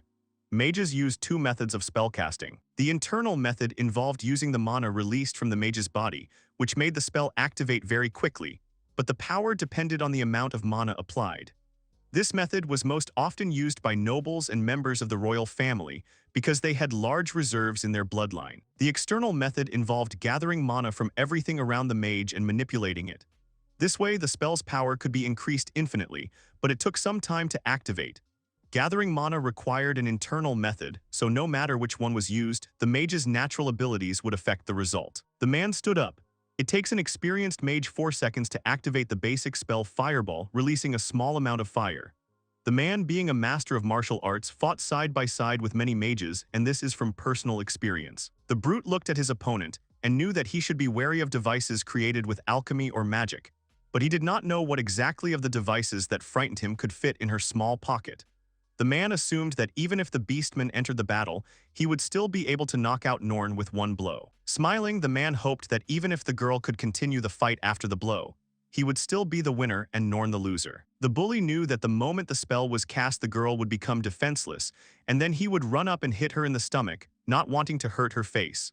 The girl pointed her hands forward, which became a signal for the man. With a sharp movement, the thug rushed forward and swung his fist, thinking that the girl was about to vomit. Norn, being a sorceress, had a fatal flaw. She could not concentrate on one thing. It was a miracle that Norn managed to reach the rank of 2nd class. Even striving to get ahead of other mages and putting in many times more effort, she still needed 20 seconds to summon a fireball. After that, she wanted to become an alchemist, but even there the girl needed concentration, so she was never able to reach the heights in this matter. After much suffering, she gave up and decided to choose only 3 spells that she would perfect. The girl continued to stretch out her arms, collecting mana from the atmosphere with her whole body. The second thing, Norn used her left hand to manipulate humidity, and the third thing, she used her right hand to manipulate heat. It was a minor effect on the atmosphere in the world of magic, but in the world of alchemy, it was of great importance. Having gathered the power in the palm of the girl's hand and given the primordial matter the properties of cold and dry, it became an element of earth, and then condensation occurred. Norn directed the stone forward. The man, moving forward, noted the speed of the spell and the sharpness of the shard. The brute, smiling contentedly, decided that he would not shy away from such a trifle. The man attacked Norn's stomach. There were a few centimeters left before contact. Several sharp stones were stuck into the thug's hand, which surprised the man. Looking up, the enemy saw 100 small sharp stones aimed at him. The man was terrified and did not understand how it was possible to cast a spell so quickly. The room was illuminated by light. After the primordial matter is given a certain property, the reaction occurs immediately, even if it is left alone. After waiting for Norn's reaction, she moved on to the tracking technique. The girl combined humidity and cold. The man moved forward again, realizing that he had to level up for a new attack despite his injury. In the air, clots of water from the ground appeared. Norn pointed her hands towards the brute, causing a huge crater to fly out of the ground and send him flying. Having fallen to the floor, the man was lying in the mud trying to get up. The enemy tried to calm down mentally, counting on the fact that Norn was busy with a spell and he would be able to attack her, not being able to see her because of the mud as a memory. The man's body was frozen to the floor, covered in ice.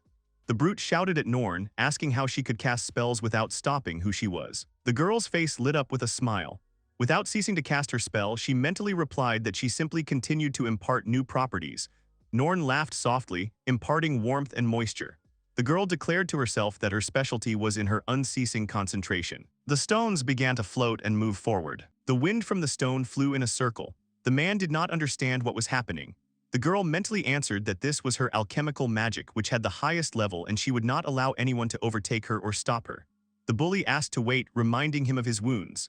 The girl pointed her finger forward and said, "Fire." There was an explosion around the man. The big guy screamed. Nora watched in horror. Norn sighed happily and tiredly, still smiling. Norn looked at the lying man, realizing that she had overdone it, and asked if he was still alive. Mudrin sat down next to the wounded man and answered that the man was strong and alive. Nora hid fearfully behind the fallen table. Norn confusedly told Nora that it didn't look like the loser would apologize now and asked for forgiveness from the girl. Norn that she should go home. Walking down the street, Norn realized that she and the owner were not her equal. Mudrin swept the floor after the fight.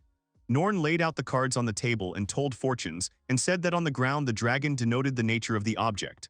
On the fire, the inverted elf ancestor denoted the state of mind, and putting the last card with a skeleton with a scythe, answered that the future fell on the air death. The girl brought the card to the corner of her mouth and thought about it. The alchemist's hand glowed from the use of magic. The bandaged Grekov woke up. The man was lying on the floor under a blanket. Norn noticed the man waking up and apologized, justifying herself by saying that she had overdone it in the duel. The girl stood up and said that she was a skilled healer, and if he waited, she would be able to move in 3 hours.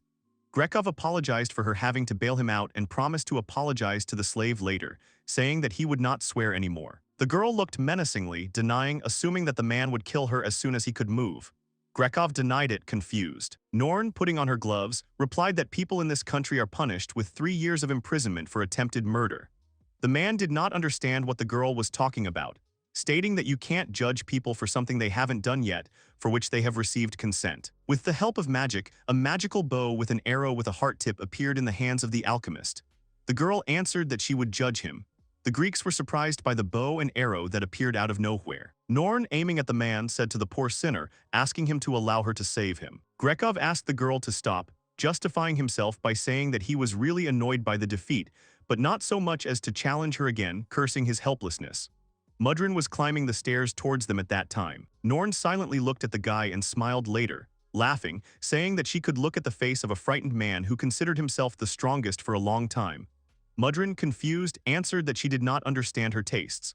The girl's arrow hit the man right in the chest. Grekov looked at the arrow and, raising his clouded gaze, saw the girl and thought that she was beautiful. The man in bandages burst into tears while Norn asked him if Grekov would like to be her slave for 3 years. The man replied that he was ready to serve her for all of his life, to which the girl waved off, saying that 3 years would be enough for her. The girl, putting the bow aside, replied with a smile that in 3 years she would properly train the man and then let him go, while Mudrin put one of the books back on the shelf. Cupid's bow, whose arrow made the enemy love the archer with all his heart. The owner of such a bow could snatch as many arrows as he wanted, but the effect lasted only for 3 hits, because when the 4th was hit, the effect from the first wore off. It was impossible to kill with such a bow. Once home, Nora went inside, putting her bag on the table and saying that she was home. Paracelsus, carrying a tray, greeted the girl and showed the contents in his hands. The girl looked at the tray, asking what it was. The guy replied that it was Coco's skin. Nora was surprised by such contents. Paracelsus replied that he understood little, but having put it in a cultivation kit prepared according to the recipe, Coco's skin began to grow. Paracelsus happily declared that Coco's body was strong, and if the conditions were right, she would recover quickly, adding that the girl would need a lot of primordial matter. The guy looked at Nora and said that they needed to think about how to put her together. The elf lay motionless in her bed. A small, bug-eyed monster crawled through the girl's window and began to look around. The monster looked around and the elf's hair grabbed him, starting to strangle him. The girl swallowed the monster. An eagle was flying in the night sky above the settlement. Burke looked down and saw a glint. The dog, standing on its hind legs, was signaling to the beastman. As he landed, the eagle asked how the dog was doing, to which he wagged his tail and barked. Orel sat down next to the dog and asked what the situation was, to which the dog began writing a letter, unable to speak. Pachiko wrote that the humanoid fairy had disappeared and was probably captured, and that the owner was working with stinky elements. Burke asked what happened to Magatan, to which the dog pointed his paw forward and squeaked. The mole dug down into the ground and twitched its nose. Dorav Magatan probed the ground by extending his nose into small tentacles. Returning to the eagle, Magatan in his language told Burke, to which he said that there was a basement, in which it was very quiet, and when he touched it gave a feeling of the departure of forces.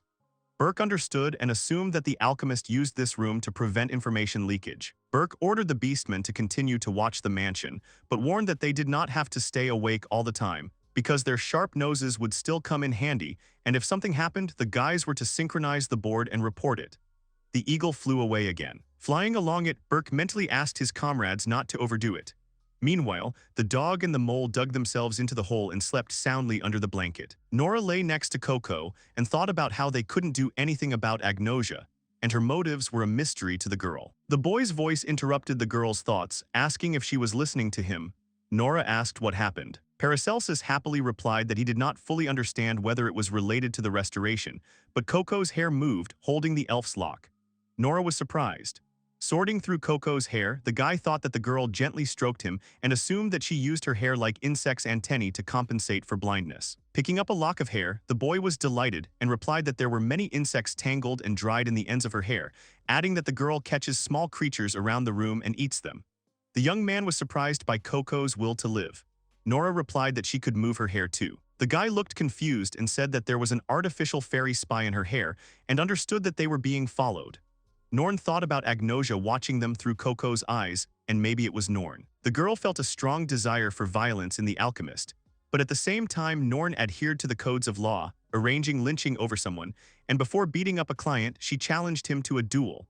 Nora decided that Norn tried to remain human by following her own rules. If the slave could figure out what was making Norn angry, they could control her and turn her into an ally, but she knew she had to attend her classes first.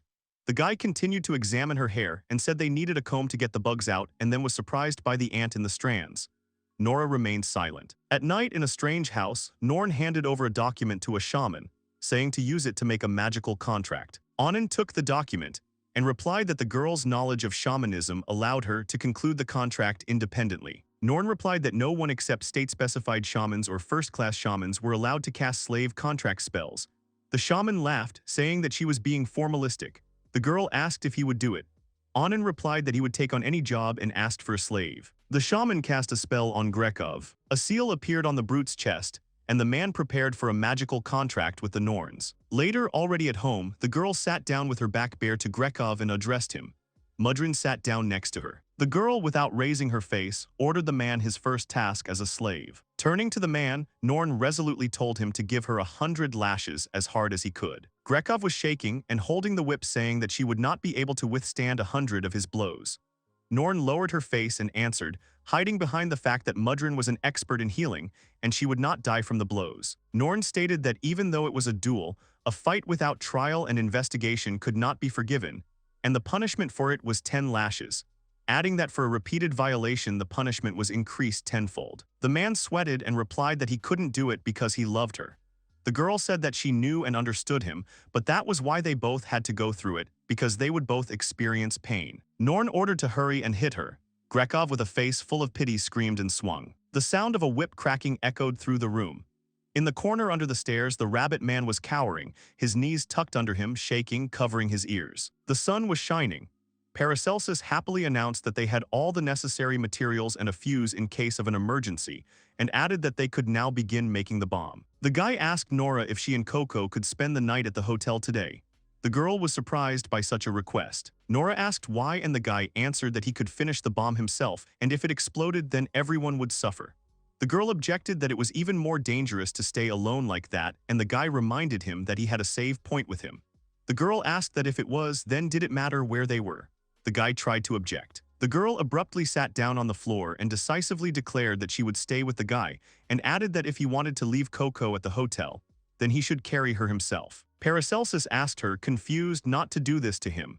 The girl just turned away and thought that the guy had lost his presence of mind. Nora was sure that her master did not value his life at all, that he was ready to make a bomb, but seeing how her and Coco's lives were in danger, he lost his composure. The girl understood that she had turned the guy into a debtor, and if someone else had been in her place, everything would have turned out the same. Nora had an idea, and she knew that she wouldn't get another chance like this. The girl decided to make her owner fall in love with her while his self-esteem was low. Then she would make him work harder and instill some confidence in him. Smiling, the girl understood that after her plan, all of Paracelsus' powers would become hers, and she laughed. The guy called on his second gift. The boys, holding a notebook in their hands, changed their clothes and put scarves on their faces. The young man suggested they begin and warned that she could run away at any moment. Nora agreed. The girl silently looked at the notebook and remembered Norn's words, that depending on the type of powers, they could be stolen. Nora snatched the item from the guy's hands with a sharp movement. Paracelsus looked questioningly at the girl. Everything started to swim in Nora's eyes. Nora saw an old man sitting on a throne with a beard and a robe covering only half of his body. The man greeted her, saying that if she heard him, then she was able to steal the powers of a person with superpowers, and congratulated her. The man warned her to be careful if he stole them, because from the moment he finished speaking, 3 seconds would pass in the real world, and the owner of the abilities would already try to return them. Nora thought that this grandfather was the one her master had spoken of. The man introduced himself as Aluz, after which the girl was confident in her assumptions. Aluz pointed his finger at the girl, saying that if he was more precise, it was a residual thought in the thing she had stolen, and the flow of thoughts was transmitted to her consciousness. A man appeared in his hand's notebook, and he explained how to use it. Nora knew about it from Paracelsus' explanations. The man stated that the previous owner of the ability was a person from another world and said that he had 2 abilities. The man promised to reward the girl for stealing her ability, and said that he would answer any of her questions if he knew the answer himself. Nora asked who he was to do things that no one she had ever met before was capable of. The man laughed. The old man began to dissolve and replied that people received magical arts from him, and he thought that they could start a fight, which became self-evident that he throws things harder than the fiercest of people. Alu said goodbye to Nora. Paracelsus waved his hand in front of the girl's face, who held the sign calling her. The girl woke up in thought, returning the magic item, asked the guy to try to return his powers to himself. Paracelsus took the tablet and looked at it. Nora asked him if he saw anything, to which the boy replied with a refusal. Nora explained that she became interested when the notebook was taken away, and it seemed to her that the power became hers, adding that the spirit Aluz explained to her how to use the object. Paracelsus was surprised by her words. The guy was outraged that his notebook could be taken away so easily, to which he received advice to be careful. The guy remembered and called for an overview of the items being created. The slots were still filled. Nora asked if her master was trying to create something, to which she agreed. The young man explained that when he came to this world, he tried to extract the recipe for immortality, and among the large number of necessary materials, he discovered 100 things that he did not know how to obtain. The boy realized the lack of his power when he filled his notebook with recipes that could not be created yet, thus getting a useless stack of paper. So he decided to become an alchemist's apprentice and collect other recipes. Paracelsus thought that he was lucky with his power even if he made things he already knew, but he hoped that the list would be reset with a change of owner. Nora snatched up the notebook again, saying that she no longer saw images. The girl replied that after the new owner, the notebook did not lose the recipes, which meant the notebook's ability to store a list of created items. Nora looked angrily at the guy, to which he looked at her questioningly. Nora said that his recipes were too easy to take away, and the first pickpocket would steal them right away. The young man apologized for his carelessness. The girl asked that in the future he summon the notebook unnoticed or hide it at the slightest danger, after which she demanded to practice after making the bomb. Paracelsus agreed with everything. Nora warned the boy to refrain from mentioning his second power, since Aluz had revealed this fact. The girl explained, using the example of herself trying to steal his power, because after stealing the first gift she would not be able to take the second one if the guy carefully hid it. And if that power could kill her in an instant, then it would become easier than a problem. Nora added that the second power should be hidden more carefully because its use is extremely rare, and therefore the enemy will be wary of attacking until the very last moment. The guy understood the girl, after which she returned the notebook. The guy went back to work, saying that they needed to make a bomb and dropped to one knee towards the runes. Paracelsus' workplace was filled with various artifacts on the floor. The guy opened the window and stirred a portion of air elements into the work area over the circle that sealed the magic. Afterwards, the young man poured the required amount of oil and kneaded it until it became clay. Then Paracelsus attached the control panel and rolled it into a ball. The number of items is balanced by the power of recipes, so he put everything by eye. At the end, the guy pasted the sphere with paper sealing the magic, and as soon as the thickness is needed, the first part will be ready. The guy then got rid of the unnecessary remains using a modified form of the circle with spells, where there was a metal plate on top. By removing the plate, the magic seal ceased to function, causing all the elements to become normal.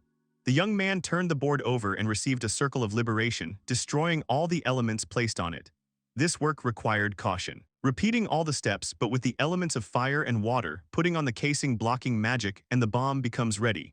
Paracelsus slightly burned himself working with fire. The guy asked the girl to pack the bomb, because during transportation it was necessary to wrap it tightly in paper that blocked magic for safety purposes. The work went on. The young man did not stop creating bombs. Nora replied that she would take them to the room and left. The girl realized that the news had not been good lately and sighed. As she walked forward, the girl thought about Aluz, that he had planned the deprivation of the gift in order to find out how they would fight, and considered the man a child who watched the battle of insects.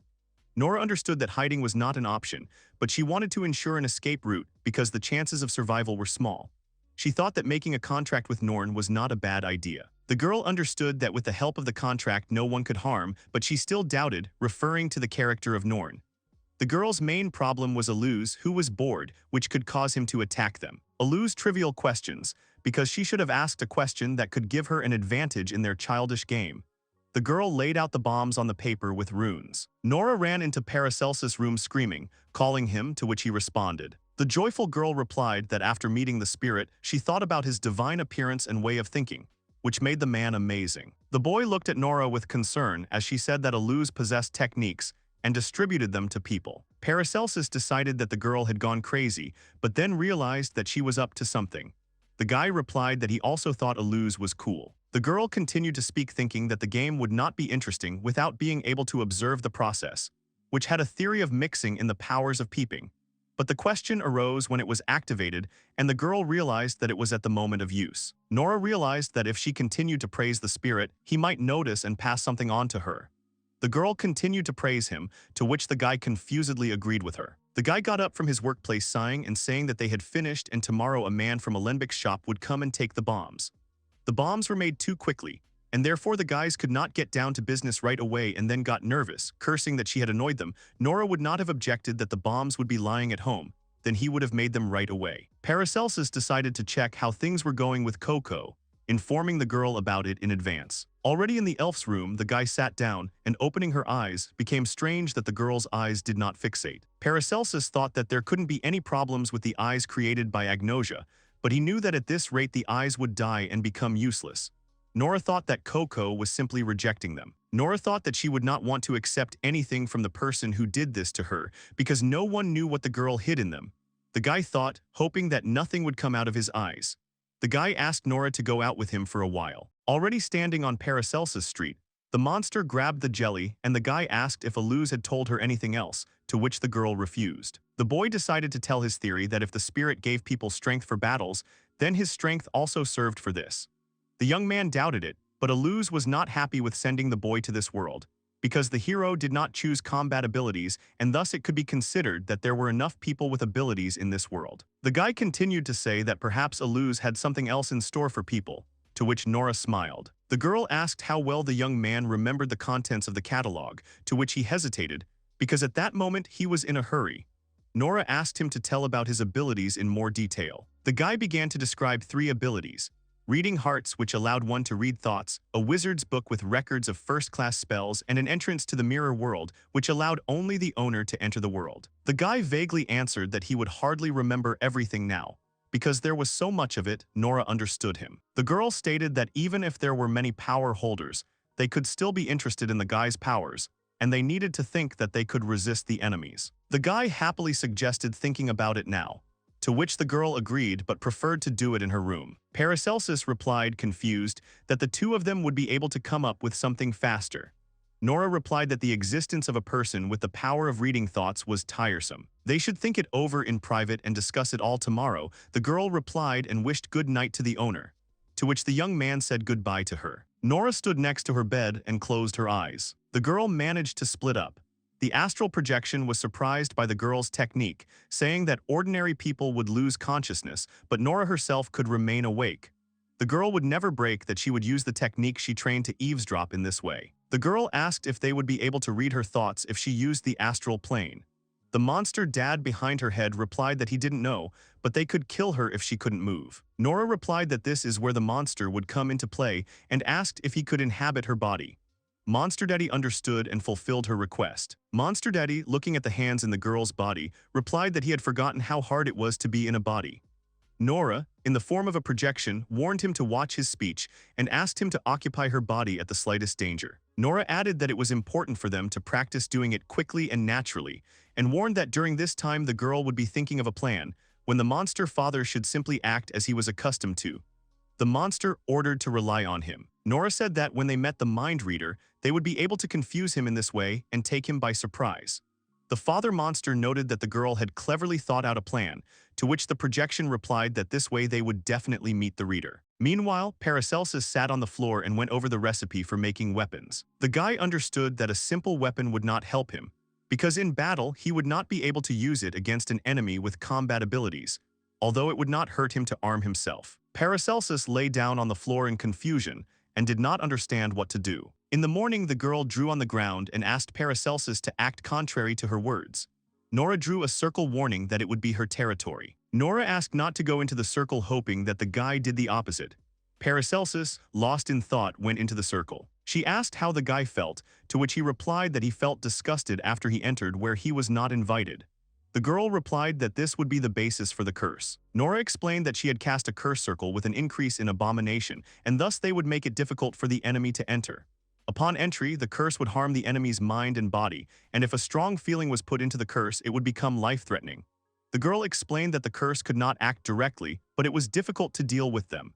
Paracelsus listened attentively to the girls. Nora added that their enemies could be shamans and promised to tell them more about the curse later. The guy agreed with her. Paracelsus looked at the girl resolutely and called her by name, to which she responded. The guy took Nora's hands and said that he would protect her and become stronger. The girl was embarrassed and confusedly agreed when suddenly guests came to the house. Mudrin came to the guys with the rabbit. Paracelsus said hello, to which the beastmen repeated after the guy. Paracelsus said that he was waiting for them and the bombs were already ready. The rabbit was surprised that the master had made them in 2 weeks, to which Paracelsus laughed in confusion. The rabbit listened, hitting the bomb wrapped in a rag, and replied that the quality was excellent. The rabbit apologized for taking up the guy's time, but warned that he would have to make 2 trips to carry the bombs. The spider replied that they should wait for him because he needed to talk to Norn. Paracelsus, having changed clothes already in the house, called for a notebook. The guy put the notebook behind his front and replied that the size was great. Nora walked into the room, asking what kind of outfit it was. The guy replied that he remembered a piece of good fabric that had been lying around and decided to make a suit for self-defense. The guy replied that such a suit does not take the temperature and also took manners for communication with the heat. Paracelsus prepared a similar suit for Nora. The girl thanked the guy but reminded not to forget about rest. The guy pointed to his chest and said that he had made a mithril plate for the vulnerable spot and a holder underneath for a notebook. Nora took a closer look at the plate. Nora decided to ask what business the guy had with Norn. Paracelsus replied that he wanted to ask her to hide the manufacturer of the product. The girl looked at the guy and warned him to be careful on the way, to which the young man smiled at her. Paracelsus took the cart, which surprised Mudrin, and asked the guy if he was definitely carrying bombs. The young man replied that physical education wouldn't hurt him. Nora watched from the sidelines while the monster father asked her if she would let the boy go that easily. The girl mentally replied that she couldn't do anything anyway and wanted to show how far her master was from killing. But Nora was worried deep down about her master. Nora put her hand on her chest and pulled out a hair. The father monster asked whose it was. Nora replied that he had done it to the Norns. The girl's face changed and became angry. Nora replied that if the guy did not return, she would hide and cast a deadly curse on Norn. The monster looked at the girl with fear. The father monster asked her not to switch with him when the girl was next to Paracelsus, because he didn't know what face to show him. Nora told him not to complain, because now he was a part of her. In the city square, Paracelsus stood by Fant and vomited, making excuses that he had never had to move so much before. Mudrin supported the guy. The rabbit suggested leaving the guy there, to which Mudrina replied that they should protect him. The young man tried to catch his breath and thought that he needed to train his endurance. A voice spoke to the boy, addressing the young man. Paracelsus turned his attention, looking forward. In the fountain's rejection, a skull's face appeared, indicating that the boy had powers. Paracelsus became frightened and tried to scream, when suddenly he was dragged under the water. The rabbit heard the sound and went to the fountain asking what Paracelsus was doing. Mudrin asked what was the matter while the rabbit was examining the fountain and replied that he heard a splash of water, but he did not see the guy. Mudrin asked the rabbit to move away and dipped her finger in the water, after which she licked it. The girl replied that it was the taste of dead human flesh. The rabbit asked if it was the taste of Paracelsus, to which Mudrin said that its owner had been dead for several days and added that the situation was Chirapavets, ordering her to tell the mistress everything. The rabbit understood and ran away. Mudrin understood that if something happened to the guy, Nora's wrath would fall on them, and she made notes on the tablet warning her comrades that Paracelsus had disappeared. The guy woke up. Paracelsus was lying on the ground and a silhouette stood opposite him. The skeletal-faced man introduced himself as Dark Knight, and holding a sword in his hands, ordered the boy to answer his questions. Paracelsus was horrified as he looked at the man in the cloak. Dark Knight said that the boy was the bearer of gifts from another world, to which the young man agreed. The man pointed his sword at Paracelsus, ordering him to tell him about his abilities and then give them to him if he wanted to leave this place alive.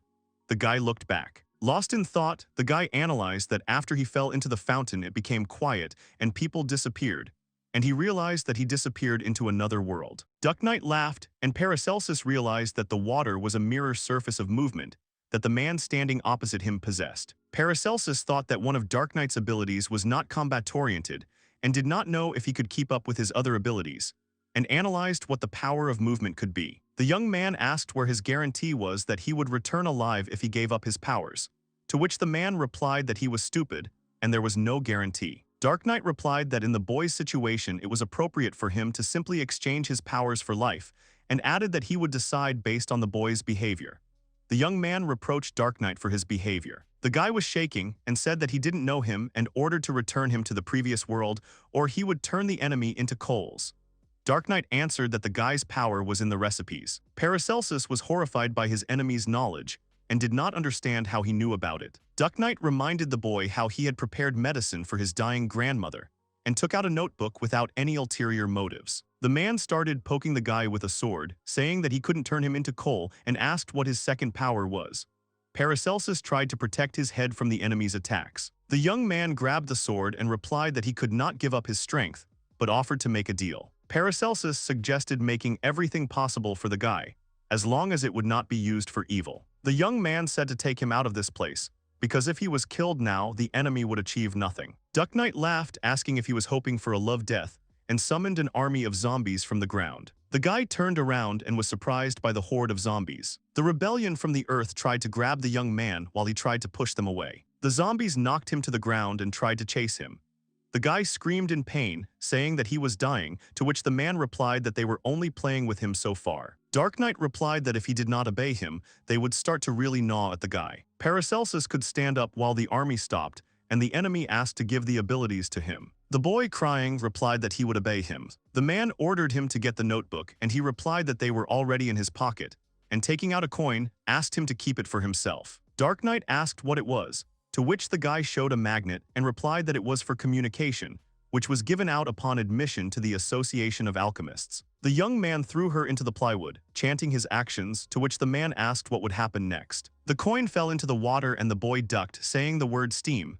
Everyone froze. The fountain exploded. The guy managed to duck before everyone else was thrown in different directions. Paracelsus leaned his hand on the fountain, while all the others, along with drops of water, fell to the ground. Rising from his seat, Paracelsus was surprised that everything worked out, thinking that by following the recipe one could do something that would turn water into valerian into steam. The guy walked forward, staggering and thinking that Dark Knight was not trying to kill him, but the guy was able to take him out of the game, although he hoped that he did not die, because then the young man could remain in this world forever. The guy fell down from dizziness due to the explosion. In the house, Nora was sitting at the table and having dinner when suddenly the bell rang, warning of guests. The girl opened the door, thinking that Paracelsus might have forgotten something. Lexus stood in front of Nora, covering the girl and wishing her a good day. Nora stood in a stupor. The girl mentally ordered the monster father to change and went into the astral plane to buy, not expecting a lose to come so soon. The girl had previously talked to her father about the mind reader,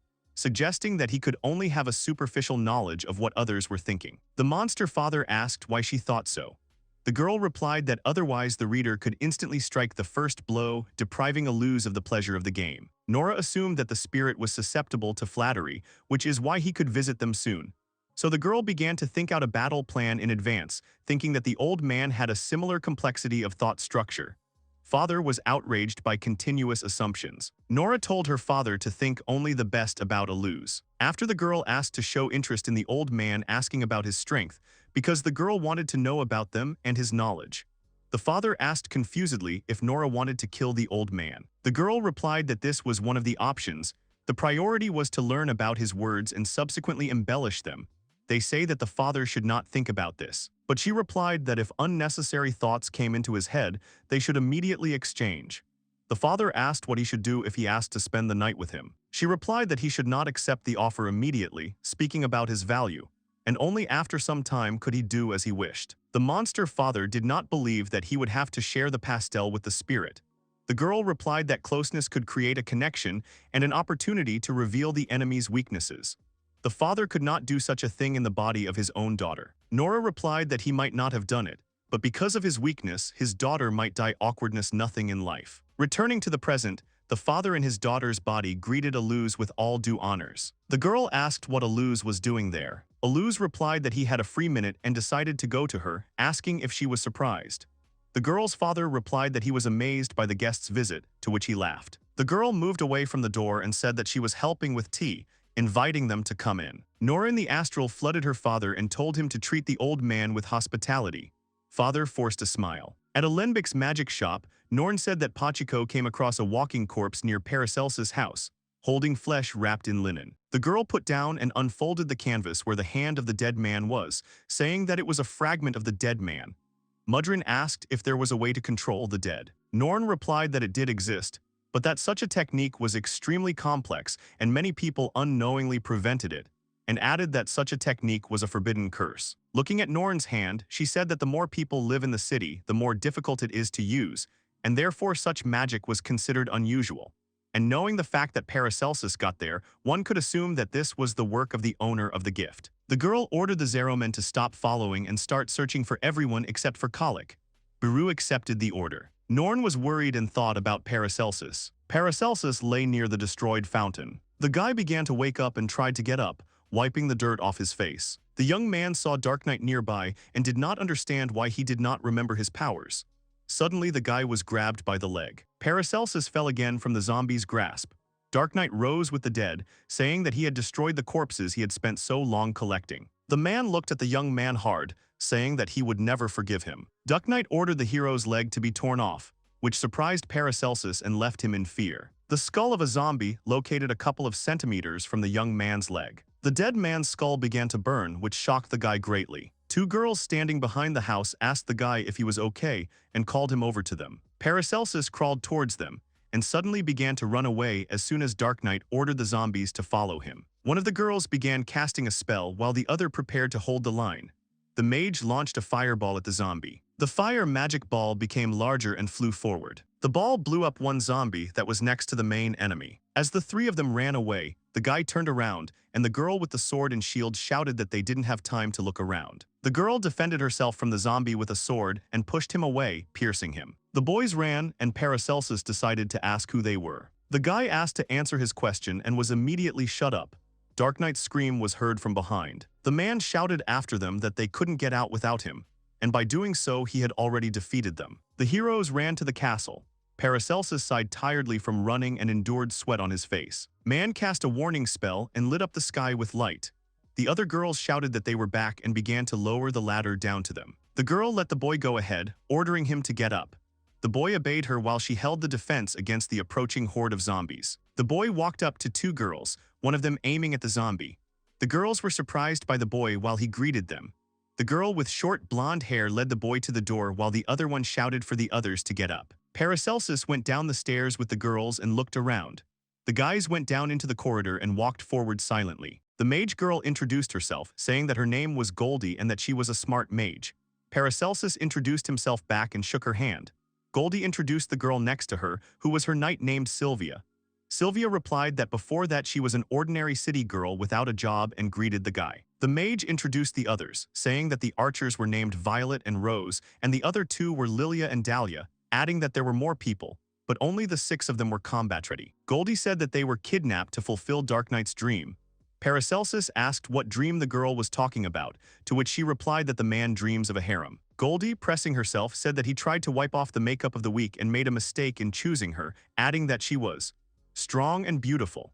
The young man thought about the magic seal of the magicians and the lack of it in the girl. Goldie asked why he disappeared here, what he talked about with the Dark Knight. Goldie ordered to tell the truth, while her knight drew her sword and pointed it at the guy. At the point of the blade, the boy said that the spirit had given him 2 gifts, and Dark Knight wanted to steal them, telling of his powers. The boy lied a little, fearing the girls.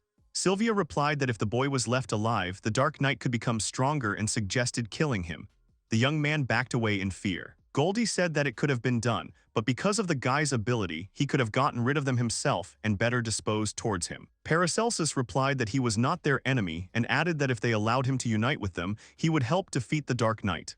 Sylvie stood guard. Sylvia stepped on the guy and hit him with her shield. Paracelsus was lying on the ground and the girl, pointing a sword at him, asked who he thought he was. Sylvia replied that they had been surviving in these conditions for a whole year with the help of the locals, and those who had already died after stepping on the guy with their foot. Already screaming, the girl asked how he could help them if he had just been saved from a zombie, to which the guy apologized in response.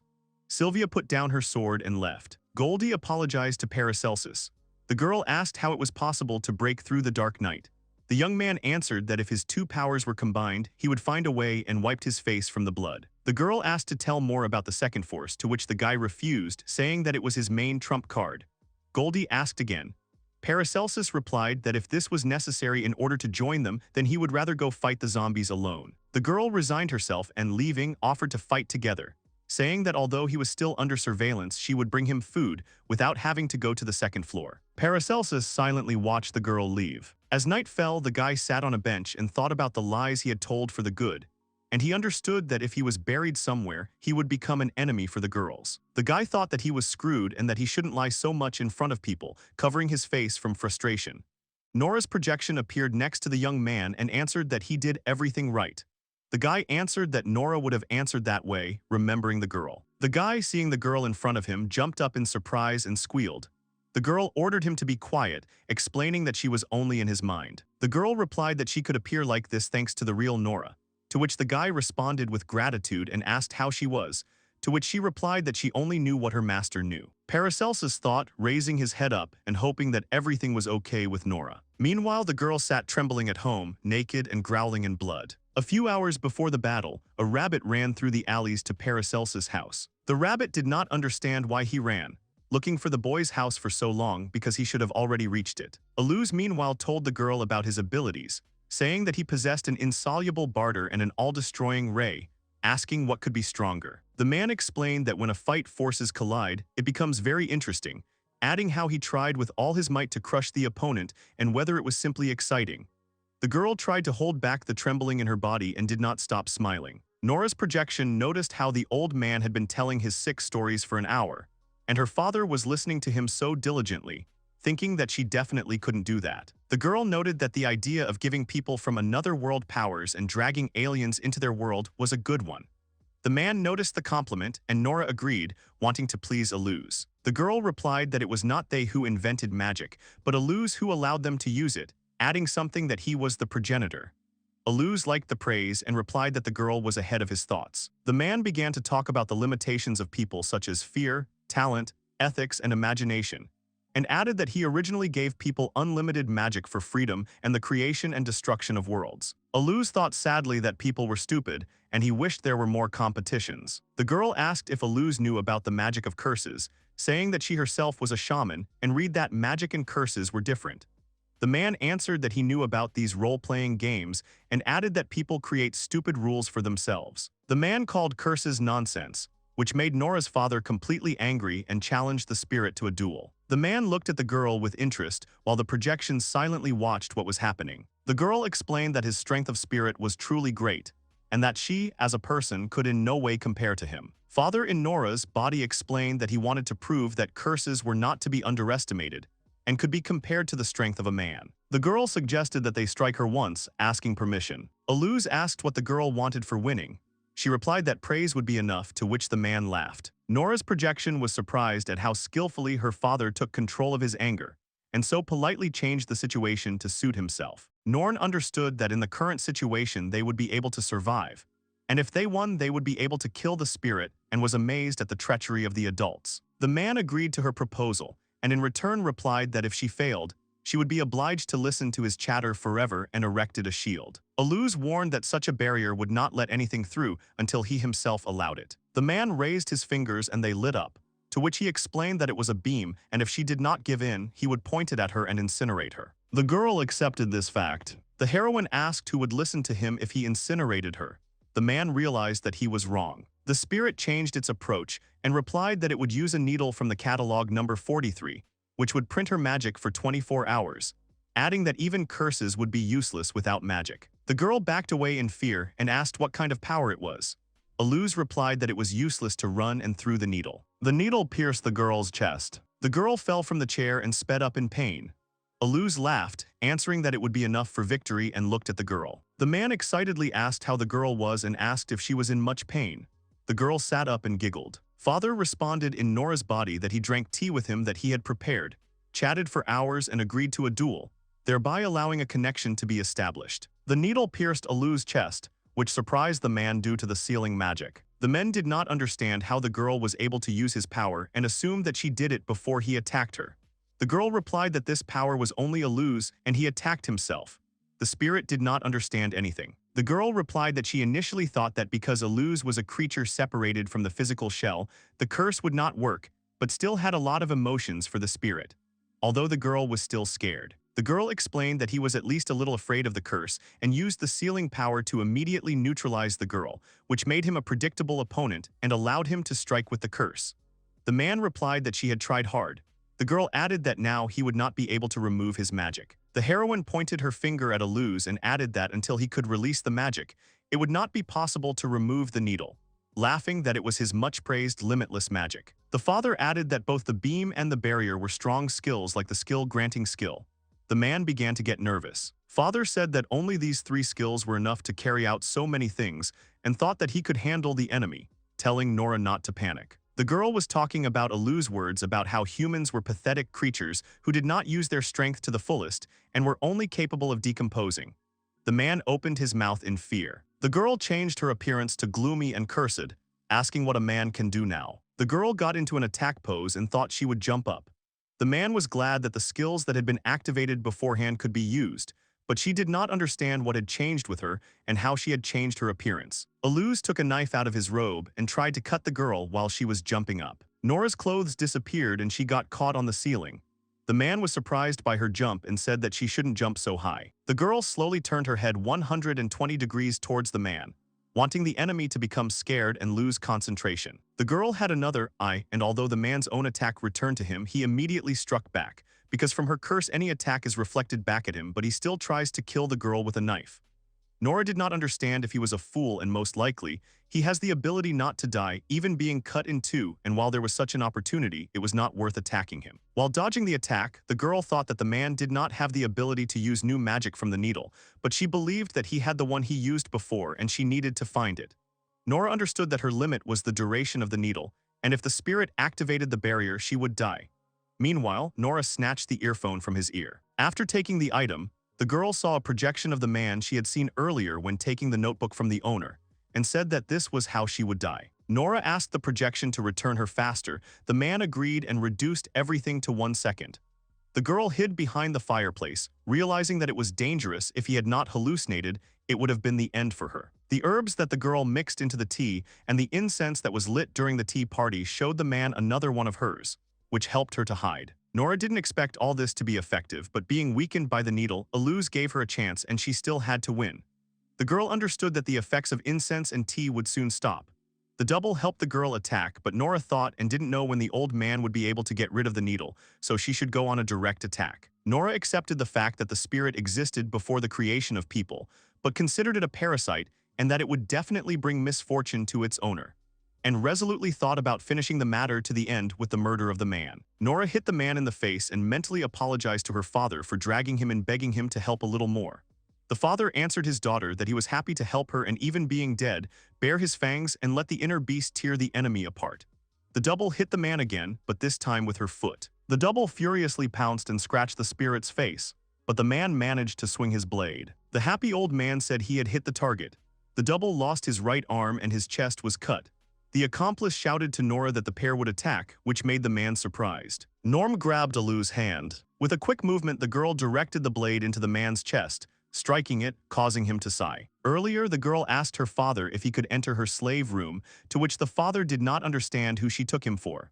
The spirit entered her seal. Nora winced in pain as her father pulled away from her hair, going inside and saying it was spacious.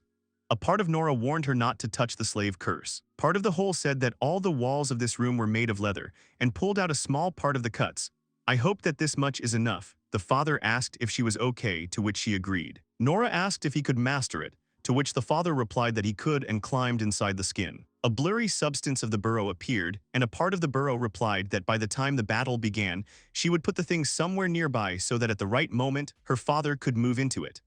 Her father replied that he would become bait for her, to which Nora told her parent to practice with him. In the present, Nora took the blade and again found herself in the man's projection, but the spirit said that she had urgent business and sent her back. The girl came back. Father warned her to be on guard, to which she replied that the sandal would also need to be gotten rid of. On the floor lay an enemy with a piercing hole in his chest. Nora swung her blade. Aluz's legs, to which the father replied that it was not bad and asked if she would cut again. Nora replied that it would be necessary to do so just in case. The girl cut the man's body into 5 pieces. Tired, Nora was out of breath and took Aluz's head. The girl began to cast a spell so that the man's soul would rest in peace and not become an evil spirit. I wish to get rid of the body as soon as possible. Nora tried to calm her body and soul as quickly as possible, but her father was for her, that there was not a single murderer who would bury someone so quickly, and the chances for a peaceful sleep became less. The old man's battered and severed head spoke and said that he refused to sleep. The girl backed away, and the man continued to say that he hated sleeping more than anything, because suddenly something interesting could happen while he was sleeping, and it would be sad if he missed it. Nora quickly jumped away from the talking head. Smiling, the old man replied that he hated those who told him to sleep and was glad, telling the girl that she was a good girl, cutting his neck. The spirit erected a barrier. The man smiled and clarified the girl's words, which were about his 3 skills, which he had only used for 1 century, answering that in fact only 2 would be enough, and called for a secret catalog of cheat skills and a regular catalog of cheat skills, from which he could choose any powers for himself. The old man's body began to recover and 4 tentacles appeared from his head. He began to explain that in the secret cheat catalog there was another skill, a restorative device. This skill allowed the spirit to grow a new body for itself, and it would have a puppet-like doll in the middle. The girl froze in horror while the man said that compared to humans, his magic was simply inexhaustible. The spirit returned to his former body, but at the same time became 3 times bigger and larger than the girl, saying that he can do such things too. The man said that he had removed the barrier for her and suggested that they attack in turns. They say that she should strike first. Nora understood that now this was the end, she definitely would not win. Nora began to think that if she attacked him with a knife, he would simply recover, and if he would temper her attack, he would also recover and eventually die. Only she, father, I replied that he did not have the strength to control her body, and he apologized to his daughter. The enemy said that although he was invincible, he was also afraid of getting wounded, but assured that now he would fight as he should. Feeling sad, the man asked if the girl had given up and replied that there was nothing he could do about it. Waving his hand, he said goodbye to her. Suddenly, a rabbit came to the girl's aid and swinging, leaned against the ceiling and hit the man. The rabbit managed to hit the enemy in the face, which surprised the girl. Nora tried to remember the rabbit's name, to which he replied his name was Totori, and added that he heard the situation a little from afar and asked what kind of creature it was, to which Nora replied that it was a monster. Nora began to explain to the rabbit that only what the man himself allows can pass through the barrier, and if there is even the slightest injury, then the device in the middle of his chest, his defense will be restored immediately then, will immediately die from his attack with a light beam. At this time, the spirit noticed his great growth and decreased. The man wiped his face, resisting the beastman, saying that this was simply an alchemical mistake of humanity. The enemy pointed at the rabbit, asking if he was ashamed to live at all, because he had absorbed all the worst from people and animals. You repeat that he was disgusted. The man suddenly remembered that he had come to pass on a message to the burrow, and if they survived, he would tell. The rabbit declared that the alembic shop was not the burrow's enemy, and he would prove it to her by getting her out of here, even if he had to sacrifice his life. The enemy asked how he would pull it out on trembling paws and asked him to stop imitating a man. It was not surprising to him that he was afraid, because he was a herbivore. If he eats grass and is afraid of strong predators, running away, then he was simply justifying his appearance. The rabbit suddenly jumped back. Totori replied that he himself was a piece of trash since he couldn't hit a rabbit like him. Aluz tried to hit the rabbit with the beam again. The enemy continued to shoot the beam while the rabbit jumped and thought that he was almost exhausted and had no chance of winning. The man noticed the change in the rabbit's speed and asked if he was too fast, while the beastman was jumping around the room. Totori recalled a conversation with Norm Ko, who said that beastmen have abilities that neither ordinary people nor beasts do, and in his case, the power manifested itself during a battle with a strong opponent when he was afraid. Totori could think of nothing but escape and fear. The rabbit seemed to no longer be jumping, but surrounded the enemy. The rabbit recalled how he rejoiced at his innate ability and thanked the alchemists who created it, to which Norn replied that it was only a recently discovered feature, and not everyone had it. During the fight, the rabbit accelerated to incredible speed out of fear and fright. Totori shouted at the monster to look at their potential. The enemy replied that he could not be defeated in this way, because no matter how he accelerated through his barrier, no one would be able to pass. The enemy tried to say something, when suddenly the rabbit was able to break through the barrier, and with the hand of the spirit from the past hit the body in the face, causing the man's eye to fall out. The enemy was surprised by the beastman's cunning. The girl noticed that the man's body began to regenerate, and simply cutting off his head was not enough. Nora shouted at Totori to aim for the body, because if it was him, then everything would work out. The beastman knocked the man's heart out of his chest, along with the magical item. The girl swung the blade. Nora cut the heart and the magic item with a sharp movement. The girl wished for the monster to die and pushed the artifact away with a wave. The heroes, exhausted, fell to the floor. The room was destroyed. The girl stood up and, approaching the beastman, asked if he was okay. Suddenly, a beam from behind Nora cut her hand. The girl turned around. The girl fell into despair from the horror she saw. The enemy's body changed completely, and he replied that even without the artifact he would not die because he was immortal. Nora was wounded by the Lord, she was in great pain, and losing strength she fell to the floor. The blood flowed slowly, leaving traces. The world around her grew dim, becoming alien and naked. The monster screamed loudly that the girl could not use her magic and shoot an arrow. From despair and helplessness, it became difficult for him to think, and then he decided to attack, biting his opponents, and then take a little rest. The father shouted at the top of his lungs, ordering Nora to move faster, and immediately felt his heart stop in fear. Right above them, splinters began to fall from the ceiling, quietly, gradually turning into an alarming harbinger of danger. It was Coco taking on a monstrous form, ready to unleash the power of her fury on her enemies while protecting those who cared for her. A blazing eye burst out of the girl. She tensed every muscle in her body, gathering all the remaining energy, and with inhuman strength she thrust her hair straight into Hermes' chest, piercing him through. And then, exhausted to the limit, she quickly fell from the ceiling and fell down, losing consciousness while still in the air. Father was well aware that Coco's soul was trapped inside not by a simple curse, but by unbridled anger that had turned into something more than a simple curse. And it was this force that kept her body moving forward against all odds. The cup suddenly slid off the edge of the table, flew through the air and hit the tiled floor with a loud crash, cracking along the edge. The maid asked Agnosia if anything important had happened, to which she replied that she had only one true friend.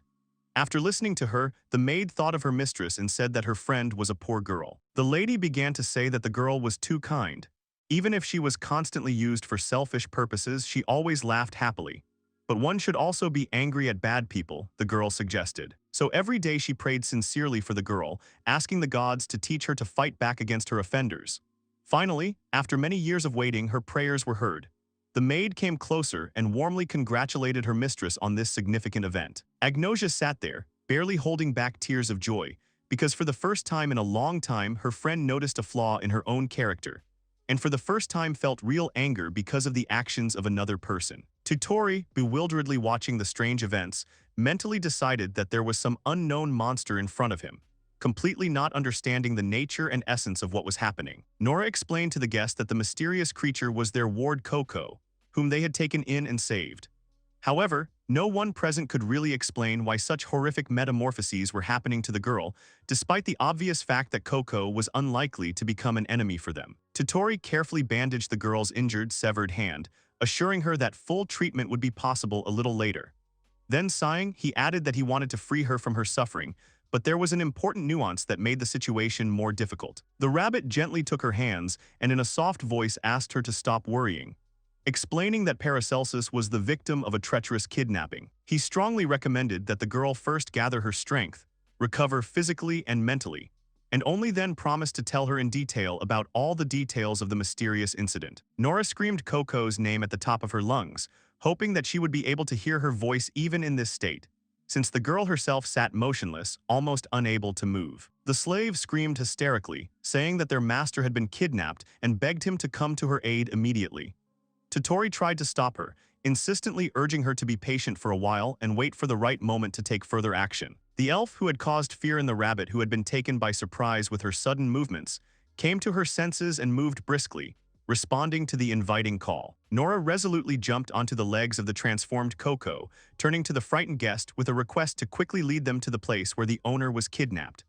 The spirit of the father was left completely alone in the alien shell of a stranger, feeling deep anxiety and loss. Paracelsus thought hard about what kind of reaction Nora-san would have to the news of what had happened, trying to imagine what thoughts and feelings would overwhelm her in such a difficult situation. Fake Nora seriously explained that they were now faced with two difficult problems at once, each of which required an urgent solution. She continued that the first problem was the zombies.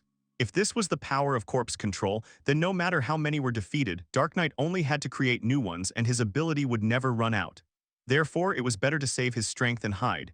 The young man realized that the situation seemed hopeless. The second problem is the power of the mirror. Let's say that somehow all the zombies are defeated or neutralized, but the main threat will remain unchanged. If the Dark Knight escapes in such a desperate situation, they will remain prisoners of the mirror world forever. If he finds their abilities useless, he can escape. If he escapes, unless he himself decides to release them, they will be locked away forever. Paracelsus pondered deeply as to why their opponent did not decide the outcome of the battle by simply sending out an endless stream of zombies, increasing the pressure from the undead. False Nora offered her guess that perhaps the enemy had their own reasons for holding off on such a plan. Dark Knight said that he wanted to get the boy's skills, and until he agreed to part with them voluntarily, let him have fun in this world among the crowd of zombies. He warned that he would look again in 3 months. Nora remembered that this was the phrase he uttered during his first meeting with the owner. The boy assumed that the enemy was not capable of directly controlling the zombies, being far away or outside this world. The young man first wanted to find out why the enemy was trying to learn his skills. At that time, it sounded like a threat, but it is clear that any decision carries risks. The interlocutor emphasized that it is important not to rush towards the enemy with cries of readiness, but to hide your second power, using it only at the decisive moment, increasing the chances of success. Paracelsus confirmed that staying here forever is not part of his plans. He was struck by the depth of wisdom of this young lady, whose balanced words allowed him to feel the long-awaited relief, giving him a feeling of confidence and inner peace, dispelling the growing anxiety and worry. Nora modestly admitted that she had only temporarily occupied a tiny corner of her master's mind, emphasizing that truly brilliant ideas belonged exclusively to him. These sincere words caused the guy great embarrassment, mixed with genuine joy and warmth. The young man quickly realized that this illusion was not a real girl at all, but only a reflection of his own desires and hopes. Realizing that he had heard only pleasant speeches created by his own imagination, the young man felt awkward and deeply ashamed for his excessive emotional reaction. Nora calmly expressed the opinion that the owner simply needed warm words of support from a near and dear heart, and there is nothing shameful in such a desire. Looking again closely at his interlocutor, Paracelsus made a firm decision to rely only on his own judgment and common sense. The girl added in conclusion that Nora had only 3 modest abilities inside her master: may sometimes appear before the master, ease the master's suffering, and painlessly ease the suffering by finishing off the master. The interlocutor confidently emphasized that her role consisted solely of 3 simple actions. Having asked to carefully remember these restrictions, she added a polite address with a touch of concern. The slave felt a quiet joy, realizing that regardless of future trials and tribulations, they would remain inseparable forever. And in the most tragic moments of life, just before death, she would be able to appear before her loved one, accompanying him with her last glance. Then she sadly added that even the real Nora was not granted such a privilege, and disappeared into space without a trace. At first, the guy was noticeably nervous, feeling the excitement and anxiety growing inside him. However, he soon managed to pull himself together, took a deep breath, and firmly decided to consistently analyze what was happening, maintaining calm and concentration. He clearly realized that the inner gardens had been converted into a farm, where ideal conditions for growing plants and animals were created. Thanks to this, the inhabitants of the castle hardly had to leave the house, providing themselves with all the necessary resources themselves. There was surprisingly soft soil there, ideally prepared for young shoots, indicating that someone was very skillfully and responsibly caring for the plants, creating optimal conditions for the growth and development of greenery. Before coming here, Paracelsus worked in the field next to his father, helping to cultivate the land. After a whole day of hard physical work, his muscles were so tired that even basic movements became difficult and painful. Remembering this, he thought about the nature of muscle fatigue and ways to restore the body. Paracelsus was intrigued by the diversity of creatures in the undead world. In addition to zombies, there are various forms such as skeletons and ghosts. When pondering why only zombies were represented here, he came to the conclusion that it was most likely due to the limitations of the skill used by the owner. After all, zombies, despite their rotten tissue, retain their muscles and brain structures. This makes them less expensive to control than skeletons, which require additional magic to coordinate movements and interact with the world. The guy reasoned that even one page of his recipe was so tiring that managing so many zombies must be extremely difficult. Perhaps there was a method to destroy their muscles without significant energy expenditure. His suggestions turned out to be ineffective and unsafe for living people. He looked down sharply, peering warily at something that had suddenly caught his attention. A handful of earth appeared in his palm, and Paracelsus literally blossomed with happiness, beginning to energetically turn around, greedily looking out and studying the surrounding area. The young man looked closely at Goldie, and asked with interest where in the building he could find the darkest and dampest place suitable for growing certain crops that required special growing conditions. The guy felt genuine joy when he found the perfect place that met all the necessary conditions and requirements. The girl looked at the young man in surprise and asked with curiosity what exactly had caused him such intense joy and delight. Paracelsus confidently reported that he had discovered the slug's secretions, and in response to Goldie's surprised question, suggesting that the substance could be used as an acid against zombies, he clarified that the idea had potential, but that it was not about acid, but about another interesting application. He continued the story, noting that some species of slugs prefer to feed on sound energy, while others lead a passive lifestyle, waiting for prey without giving themselves away. In fact, the varieties of slugs depend on the characteristics of their habitat and sometimes differ dramatically. The girl worriedly asked if he was going to breed a powerful type of slug that could destroy all the zombies, and wondered if they themselves would be at risk of being in danger. The young man replied that slugs were usually quite harmless and rarely posed a threat to humans. And he began to enthusiastically tell a story that had its roots in the distant times of the flourishing of alchemical science. Alchemists, driven by a thirst for knowledge and experimental passion, repeatedly tried to combine human and animal organisms, conducting daring experiments. Such experiments gave birth to bizarre hybrids, chimeras, and terrible monsters. He continued the story, mentioning that in one of the experiments, ordinary slime turned into a black, viscous monster. Absorbing all available organic matter, it quickly grew to enormous sizes, plunging everyone into a state of panic and fear of the threat that the Black Death would engulf the entire world. Then one of the founding elves appeared and taught everyone magic that spewed fire. For them, this was the beginning of the entire magical era. Although the terrible monster was defeated, the human losses seemed simply immeasurable. Goldie was horrified to learn how dangerous slugs can be. The boy continued the story, explaining that at that time, the alchemists realized the need to correct the mistakes of the past. They introduced a permanent feature into the original genetic code of the slugs, which remains regardless of any subsequent changes in the species. This unique feature made slugs friendly to humans. Curiosity and affection for humans became an integral part of their nature. Thus, all potentially dangerous species of slugs hostile to humans became extinct naturally. Although Paracelsus currently intends to recreate a relatively weak type of slug, he hopes that by using his skill in formulating, he will be able to achieve the desired effect and successfully neutralize all the zombies that threaten the safety of the group. Goldie impatiently interrupted the conversation, offering to get straight to the point, and asked a direct question about what kind of slug the young man was planning to create. The guy stood up and added seriously that before he started creating the slug, he had an important statement to make. When he had previously acquired his unique skill, he had been in a hurry and had therefore missed a lot of things, not having time to understand all the subtleties and nuances. But all the spell-type skills operated on the principle of, as long as you hold the item, you can use it. Despite his lack of deep knowledge, Paracelsus noted that the magic used by the Dark Knight seemed similar to the forbidden death magic. The girl was confused, not knowing what the consequences of such a development would be. The young man hastened to dispel her doubts, noticing that the Dark Knight did not carry any relevant books or notes with him. The young man finally realized that the woman always carried a book with her, and had done so invariably from the first minutes of their acquaintance. Having succumbed to the desire to see the secret with his own eyes, he asked to let her look at the pages of the mysterious manuscript. Paracelsus agreed to read the contents of the book, but made a reservation that reading it was only possible on the condition that it definitely did not turn out to be the incarnation of the Dark Knight. Otherwise, the consequences could become unpredictable and dangerous. The girl asked what the young man would do if it turned out that she was the Dark Knight. The guy honestly admitted that he would not reveal her secret and would not try to take away her power, but would only ask to release them from the trap and refuse to commit evil. Such an honest and noble answer caused real shock and disbelief in Goldie. She trustingly handed the book to the young man, allowing him to study it as much as he needed. Taking the publication, Paracelsus quickly realized that simple possession was not enough. Explanations of the mechanism of acquiring someone else's skill did not appear.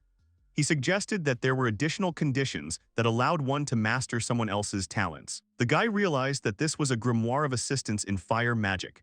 By directing magic into it, holding it in his hands, it removes the need for concentration and the formation of spells, reduces the time of casting a spell to a minimum, increases its power and accuracy, allowing him to focus on other things, occupying only his hand. Goldie found this rare artifact by chance, picking it up in a local magic shop.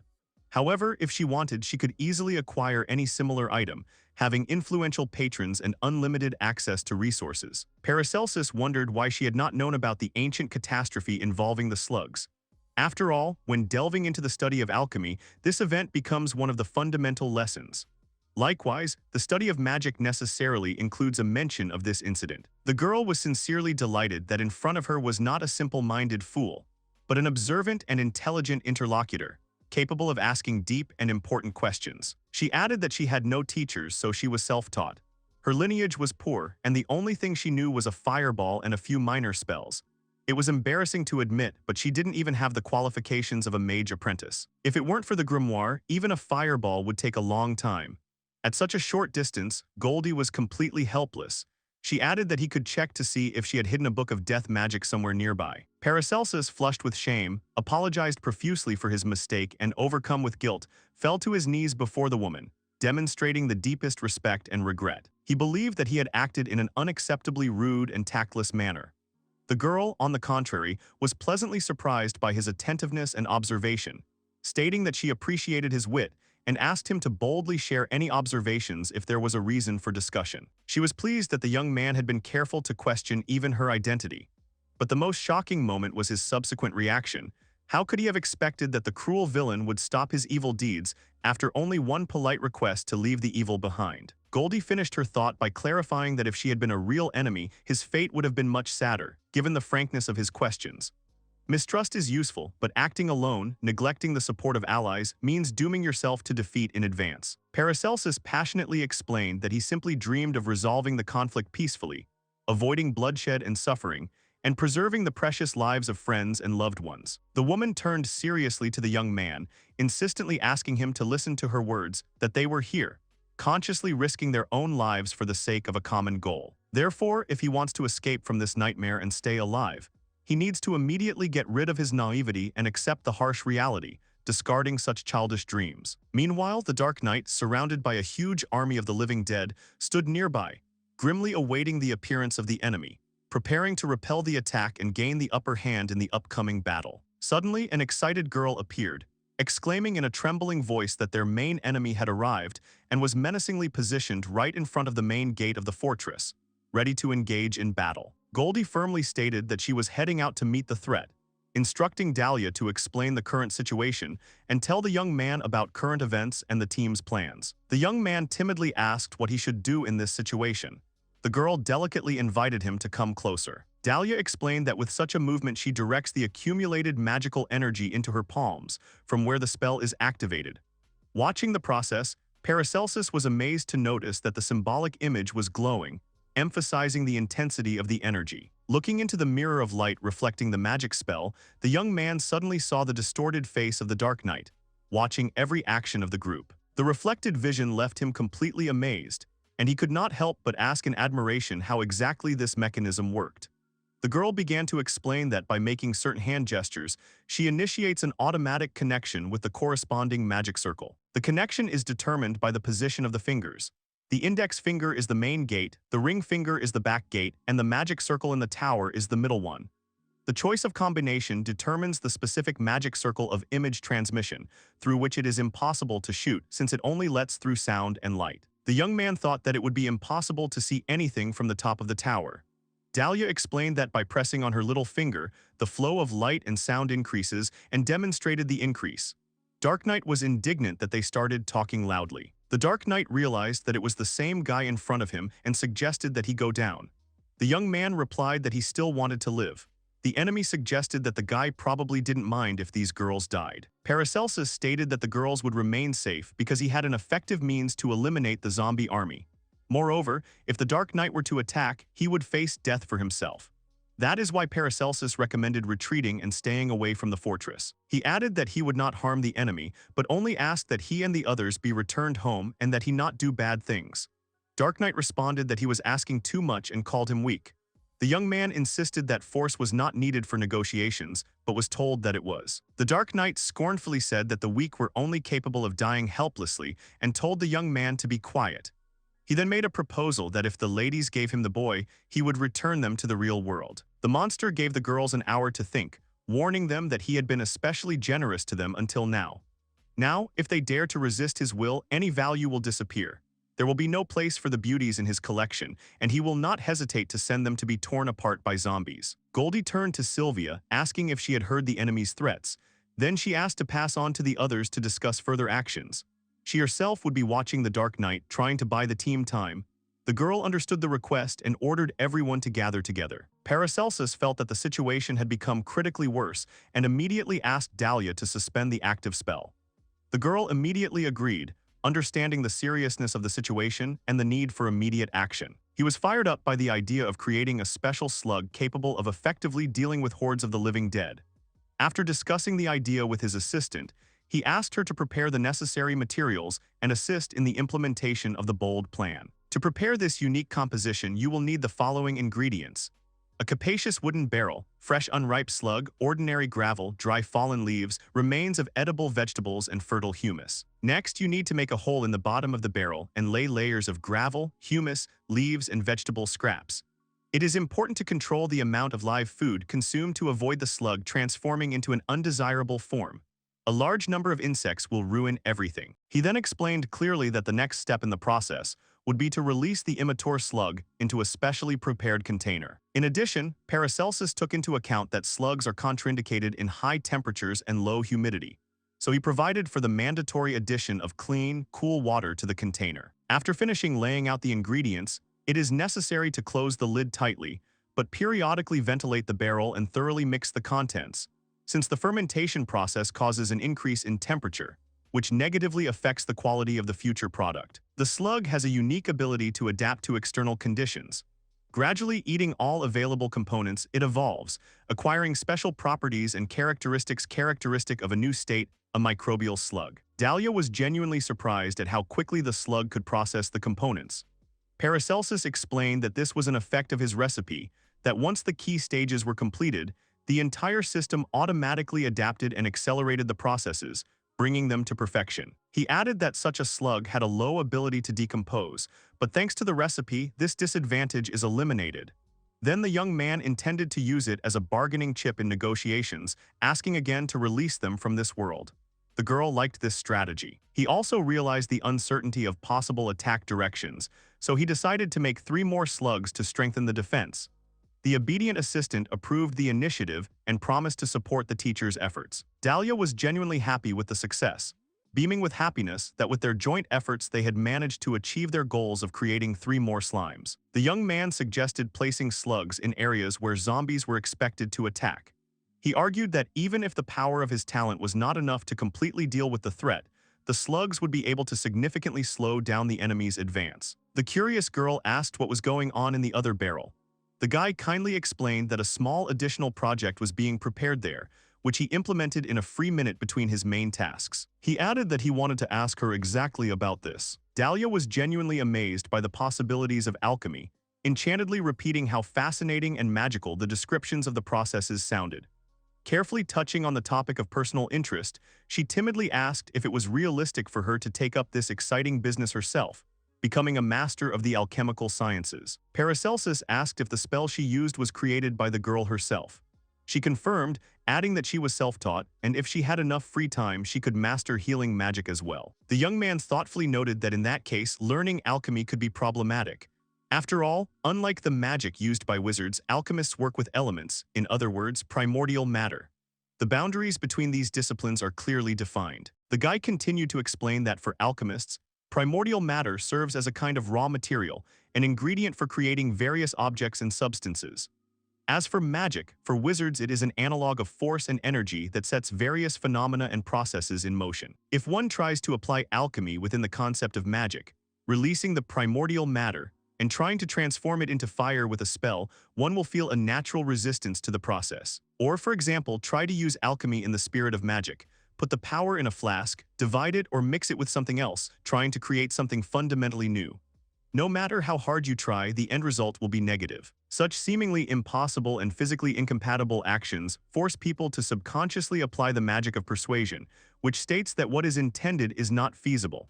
Such magic is often called subconscious pressure. Paracelsus continued his explanation, specifying that in high-pressure zones, even with maximum certainty, it is impossible to achieve the desired result. That is why buildings associated with magical practices are not erected near famous alchemist laboratories, and vice versa, of course. Those rare individuals who are equally fluent in alchemy and magic have overcome this barrier, therefore they must possess exceptional qualities, either phenomenal work capacity or a natural gift of genius. This information aroused Dahlia's interest. The young man smiled encouragingly, emphasizing that the desire to develop is always useful, and promised that he would definitely share his knowledge as soon as the situation allowed. The joyful girl sincerely thanked the mentor for such a generous offer. The boy asked the slug to behave well, but suddenly he heard the sound of feet behind him. It was Goldie who addressed him. She said that they had finished their discussion, and that Dahlia and Paracelsus should go up. The young man immediately grasped the meaning of her words and realized that he was now officially allowed to go to the second floor of the ancient building. They went up to the second floor and entered the main hall. The guy immediately felt the tension of the situation. Realizing that there were about 20 people here, he looked around carefully. Goldie explained that some were standing guard outside, but most were gathered here. Paracelsus, breathing heavily and sweating from the mounting tension, noticed that some of the assembled people looked extremely ill. He quickly concluded that these unfortunates had probably recently been attacked by a swarm of zombies, leaving them almost unconscious and weak. The girl noticed the young man's gaze and asked him not to stare too much. Feeling awkward, he immediately looked away and quickly apologized, feeling the blush of shame flood his face. Inside, he was worried about his bad manners, realizing how inappropriate such behavior was. Goldie introduced him to everyone and thought they had heard it already, but she clarified that he had special powers that could fight the Dark Knight. With him, they had a chance to resist, and she was not going to give him up. Then she asked if there were any objections to raise their hands. Lily sharply asked the guy what chances he thought they had of winning against the Dark Knight. Rose supported her friend, adding that they had already heard about the newcomer's first power, and now they wanted to know more about the second ability. Paracelsus replied that the Dark Knight had two powers, control of the dead and passage to the mirror world. Knowing these facts already gives them a significant advantage, so in his opinion, they have a good chance of winning. He also emphasized that this is why he never reveals his second ability. It is possible that the enemy is secretly eavesdropping on their discussions, using a spell that allows them to see and hear what is happening through the eyes and ears of zombies, flies, and mice. And the guy also shared that he had a well-thought-out plan to defeat the enemy.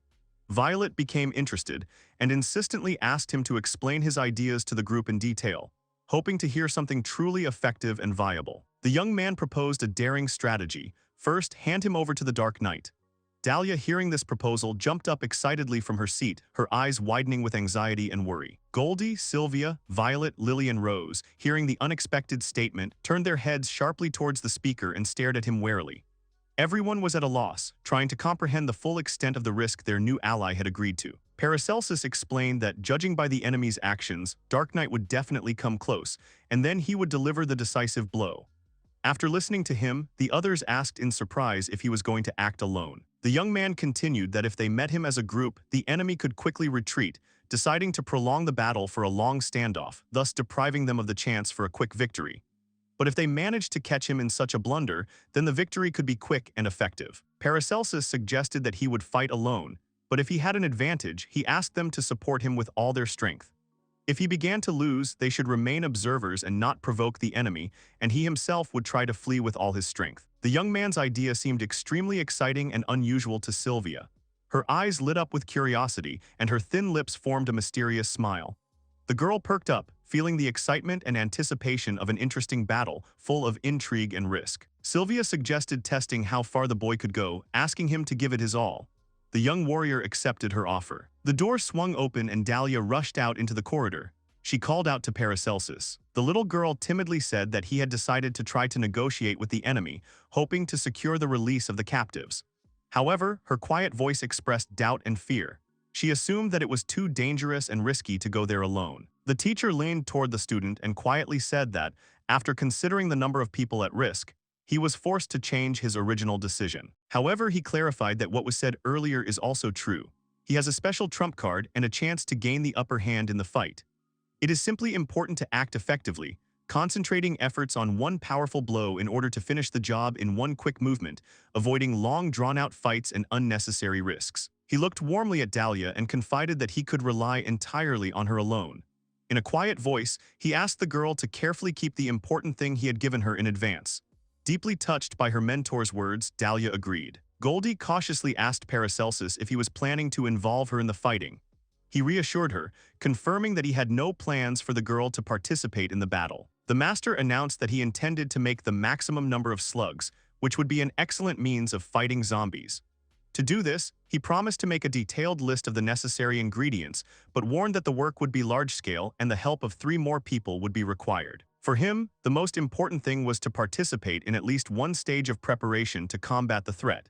He passionately urged his assistants to continue creating useful slugs until the last possible moment, even if the worst happened and he died. Goldie suddenly noticed the decrease in the flame's intensity and asked if Paracelsus had a hand in the change. The alchemist raised his eyebrows in surprise, pleasantly surprised that the young sorceress could notice such a minor deviation in magic. He explained that slimes were vulnerable to fire, so he reduced the fire energy in the surrounding area to make them harder to destroy with fire magic. But he didn't expect it to affect the girl's fireball that much. She replied that if it had affected her even more, she would have gotten even angrier. Goldie asked if Paracelsus really didn't want them to join him if something happened, since she was ready to support her ally. He replied that he would find a way to cope on his own. The girl added that he sounded quite confident, and she had a request. The request was that when he was fleeing, if it suddenly turned out that the Dark Knight decided to destroy this place along with them, she wanted him to take at least Dahlia with him. After all, she was still a child, and it was too early for her to die. Paracelsus drank the elixir and hoped that it would increase his strength, and then named the slug Shoggoth and asked if it liked it. Having named the slug, its mental abilities increased significantly. Why is unknown. The guy asked his partner to watch his actions carefully and follow his instructions, after which he carefully began to descend the rope ladder, trying to maintain balance and confidence in every movement. A huge number of zombies had gathered in front of the building, their crowd filling the entire square, creating a terrible sight and instilling a sense of danger in anyone who dared to approach. The warrior stared at the scene before him, and gradually an expression of doubt appeared on his face, as if a struggle between determination and uncertainty was raging within him. And the main enemy himself, the Dark Knight commanding a huge army, was also right in the middle of the general chaos, confidently directing every movement of his invincible army, like the embodiment of absolute power and control over what was happening. Paracelsus was well aware of how serious the situation was. His enemies kept their distance from him, understanding the power of his abilities. Meanwhile, Dark Knight could only wonder. He thought that the girls would keep the secret and not reveal the boy, but now everything turned out differently. The enemy was determined not to waste precious moments and first of all intended to deprive the guy of the ability to move by cutting off his legs. However, he added that he was ready to listen to any pleas for mercy, but only after he was helpless and motionless. Paracelsus quickly grabbed the Shoggoth slug and threw it towards the advancing zombie army, trying to distract the enemy and create a temporary advantage for himself. Dark Knight loudly ordered his troops to immediately defend him from the approaching slug heading straight towards them. The little friend successfully hit one of the zombies, after which the resourceful warrior immediately ordered that all infected creatures be turned into fertilizer in order to prevent the further spread of the threat. The Dark Knight watched in amazement as his zombies literally vanished into thin air in just a split second, leaving him with only a puzzled look at what to do next. Then the knight's gaze was drawn to something even stranger and more frightening. The slug that had been thrown earlier was noticeably increasing in size right before his eyes, causing genuine surprise. Paracelsus thought this was a brilliant solution to the problem and immediately issued a loud order to reapply the method of turning zombies into compost, adding the phrase add, and add again to the recipe. Dark Knight was acutely aware that the situation was becoming critical. The slug continued to grow and absorb the remains of decaying bodies, steadily increasing in size and strength, threatening to destroy the army and its master himself. The slug suddenly lunged forward, instantly capturing the nearest zombie, causing the army leader to freeze in horror at the sight.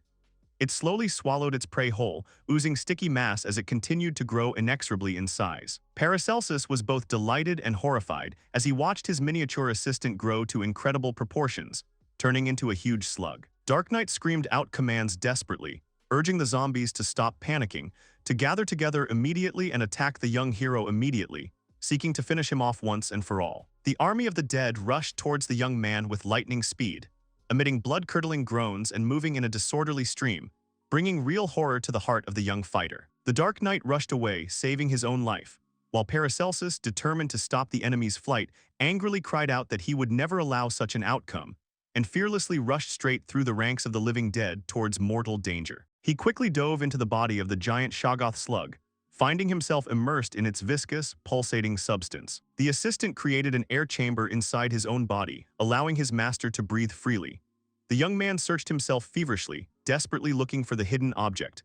Finally, having found a small bag, he convinced himself that the contents were probably dry and unharmed. Paracelsus asked his unusual companion to throw him high into the air. The Shoggoth obediently carried out the command, powerfully pushing the alchemist to a great height with such force as if he wanted to show the whole world his power. Finding himself high in the sky, the young man felt a strong fear of heights, but managed to pull himself together and calm down, concentrating on the main goal, finding the enemy. As soon as the enemy was within sight, he carefully threw the treasured bag in his direction. The young hero felt disappointment and annoyance, realizing that he had missed his target. Meanwhile, Dahlia in the castle had foreseen the possible failure and had calculated the distance in advance, preparing to correct her comrade's mistake with her intervention. And then she screamed that the main thing was to get in front of him, and activated the dash to the south. The girl used magic, activating a spell of flight on the wind, due to which the wind suddenly changed direction, and the bag instantly changed the trajectory of its fall, rushing precisely to the intended target. The pouch suddenly fell in front of Dark Knight. Paracelsus was glad that the magic circle left inside worked and appreciated the work of his assistant, and then fell back into Shoggoth. Since Dahlia wasn't sure if the pouch would be able to reach its target, she decided to activate a fire spell and set it on fire, giving it extra momentum and the ability to control the process visually. Dark Knight stood there in confusion, looking at the strange object lying in front of him. But suddenly the bag flared with a bright light and exploded sharply, showering him with fiery fragments. Seeing the effect of the explosion, Paracelsus cried out in joy, satisfied that the planned strategy had worked perfectly. Violet exclaimed in delight, happy that the enemy army had received a powerful blow from fire. Rose eagerly supported her opinion, and both friends were deeply impressed by the power of the grand explosion they had caused. Paracelsus was genuinely amazed, feeling intense heat despite the considerable distance from the site of the explosion. Dark Knight appeared, claiming that no living man could survive such a close explosion. The warrior spotted the enemy alive, and then the explosion occurred. The young man was confused as he could not understand what had happened, assuming that the fireball was the cause. Goldie was screaming for everyone to pay attention and get ready for battle because something gigantic was coming from the west.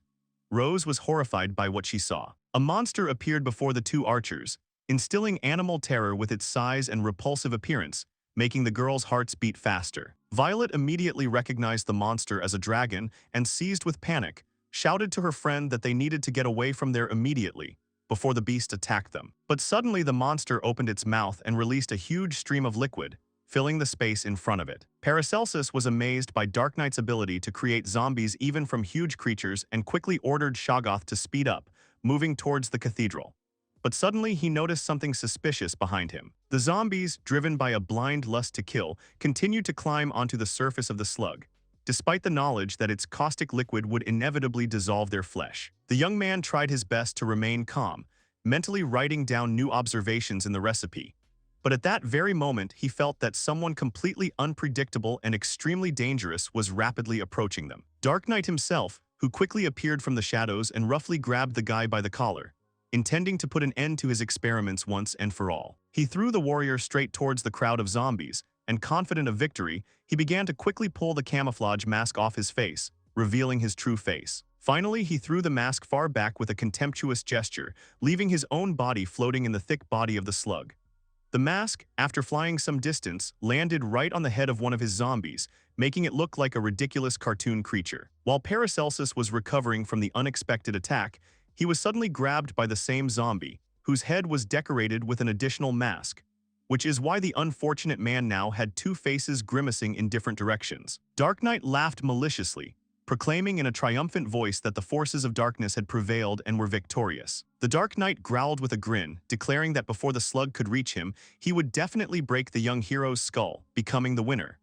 The guy clearly saw that this was not an ordinary person in front of him, and he had no abilities either. The enemy ordered someone to check whether the warrior's recipe had materialized, and the young man guessed that he was addressing someone else. Dark Knight insistently asked the invisible assistant not to interfere, claiming that this was an exclusively personal confrontation between the two of them.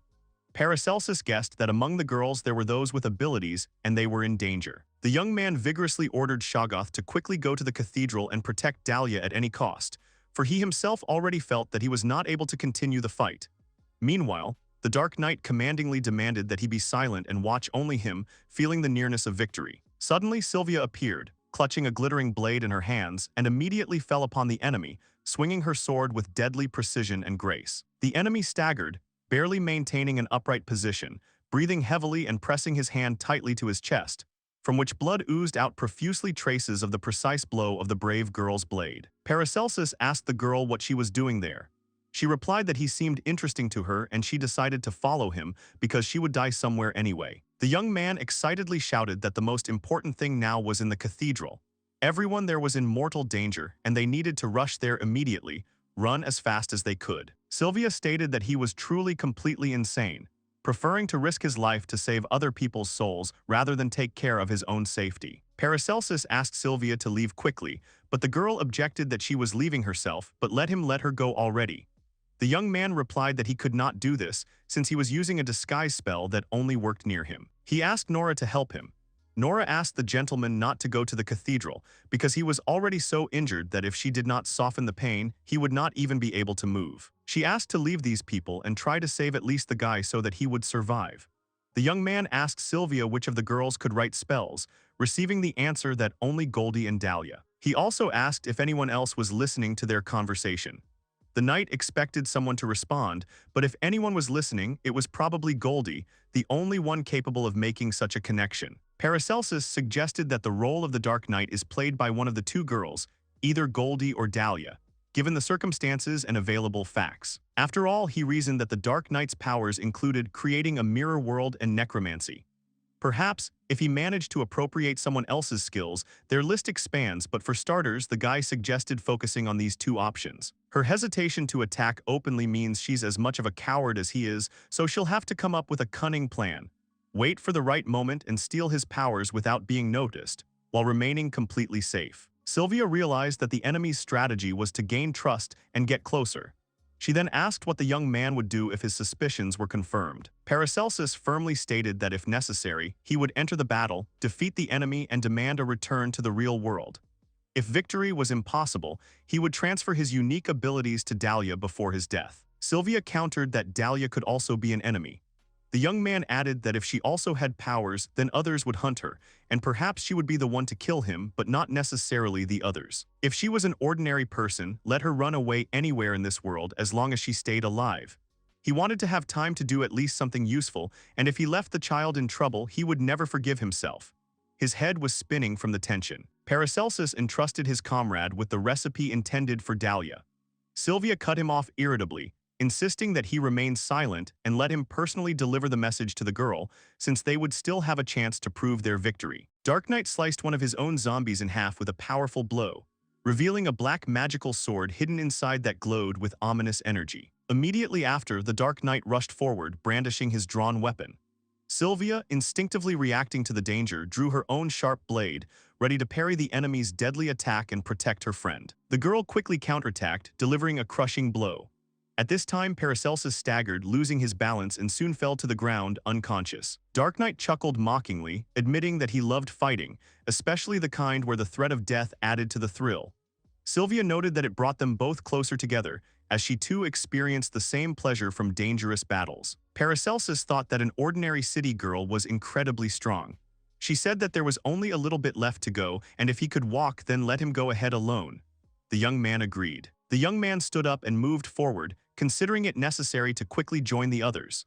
Meanwhile, in the cathedral, the dragon persistently tried to penetrate the girls, trying to devour them. However, he was suddenly attacked by a fireball. Goldie worriedly inquired about the condition of her comrades. Violet insistently persuaded her friend to leave this place immediately, since the dragon continued to breathe poisonous breath and was preparing to deliver another destructive blow. Shoggoth suddenly appeared out of nowhere and struck a sudden blow, striking not only the dragon, but also causing extreme amazement and awe in Goldie, who did not expect to see such a formidable protector appear at the most necessary moment. The slug greedily sank its teeth into the dragon's scaly body, trying to swallow the giant beast whole. But the dragon was not so helpless, sensing danger. It powerfully used its poisonous breath right into the body of the attacker. Paracelsus, seeing what was happening, realized that such a blow was capable of melting even a Shoggoth, which meant that before him was a truly deadly weapon poison capable of destroying any monster, regardless of strength and size. He realized the gravity of the situation, that since the slug had no resistance to this deadly poison, allowing him to accept such a gift from the dragon would mean disaster. The young man had absolutely no expectation of encountering such an unpleasant enemy of his loyal slime friend, and stood in the middle of the battlefield, confused, desperately trying to comprehend the scale of the threat. The alchemist quickly realized that the first blow had indeed been successful. He immediately gave the order to his subordinate creation to collect the remaining dying fragments of the giant's body and deliver the next blow in order to finally deprive the enemy of strength and end the battle with victory. Shoggoth silently accepted the master's command and, gathering the remains of his essence, rushed forward. However, soon the slug stopped in front of the dragon, froze, estimating the distance, and suddenly attacked swiftly, delivered a powerful blow with his hands right to the vulnerable spot. The slime did not stop, continuing to strike again and again, putting into each thrust all the force available to a creature of its nature. The giant's body shook from the blows of the enormous mass, destroying flesh, crushing bones, and burning the insides with poisonous force. Seeing the effectiveness of the attack, Paracelsus shouted with inspiration to Shoggoth, ordering him to continue beating the enemy with all his might. Meanwhile, Goldie suddenly appeared next to the boy, watching what was happening. The young man turned to the girl and excitedly asked how he could get inside the building to try to save people. Time was running out, and decisions had to be made immediately. Goldie informed the young man that the first ladder had collapsed, but she would hurry to install a backup structure in another place, providing a safe path inside. The guy asked the girl to hurry since the situation was critical and every second of delay could cost lives. Paracelsus thought that the dragon was indeed incredibly strong. No matter how much the slime attacked, it seemed to do almost no harm, although he managed to keep it on the defensive. Suddenly, the slime lifted its master higher. Shoggoth decisively separated a portion of its own mass and directed it upward, carefully lifting its creator away from danger. This allowed the alchemist to escape the area of damage. The slug itself concentrated on protecting its master and at the same time continued to tirelessly attack the dragon. The young man stood frozen in amazement, barely comprehending what had happened. His faithful friend had voluntarily sacrificed a part of himself to save his comrade. Such the ability delighted and frightened him at the same time, filling the young man's heart with a mixture of gratitude and anxiety for the future of his ally. Paracelsus sighed heavily as he looked at the remains of his fallen friend, deeply grieving the loss of his close comrade. Suddenly, Goldie called out to him, bringing him back to reality, urging him to gather his thoughts and focus on the survival of the remaining members of the team. She asked the boy in a tense voice to quickly take Dahlia and leave the collapsing building, warning that it was about to collapse under the weight of the damage. The young man worriedly asked what would happen to the girl herself, whether she would be able to save herself or whether she would also need help. Goldie firmly replied that she would stay there until the end, because many of the wounded and immobile needed help. She took it upon herself to protect everyone who could no longer get up and run on their own. Paracelsus immediately assessed the situation. Goldie had managed to warn him that Dahlia knew the escape route and was waiting in the north wing of the library, and that was where the young man had to go as soon as possible to successfully carry out his planned escape. The guy clearly realized that the enemy's attack had one goal: to drive him into a corner, limit his room for maneuver, and make him an easy prey. Only understanding the enemy's intentions could help him avoid a fatal outcome and escape from the trap, preserving a chance for salvation. He knew there was a chance the attack would stop once he left. If the enemy was among them, it was even more likely. He needed to get out of here as quickly as possible. But he didn't understand why Goldie, if she had powers, would let him escape with Dahlia. The young man assumed that the plan was to first let him get close to the girl and then use him as a hostage. Or Dahlia was acting in concert with Goldie. Or maybe Goldie simply didn't want the girl to die and was ready to do anything for her safety. But in any case, separating the two possessors of abilities is extremely beneficial for him. After all, at this time it is possible to find out exactly which of them is the enemy and put an end to this issue forever. And if it is not possible to determine who the culprit is, he decided to transfer his abilities to Dahlia and help her escape. Paracelsus also understood that there had been many chances to get rid of him before, but for some reason this had not been done. He did not know whether it was a special recipe or something else, but the enemy definitely needed some important ability from him. Dahlia, meeting the teacher's gaze, heard the mentor's firm voice informing her that she had accidentally overheard their entire dialogue and now needed to evacuate immediately.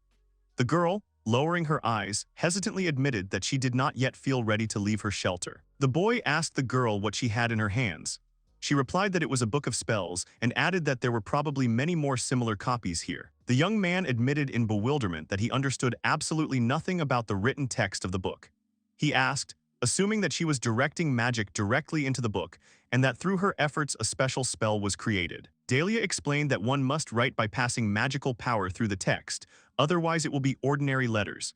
An example of such a book is Goldie's Grimoire.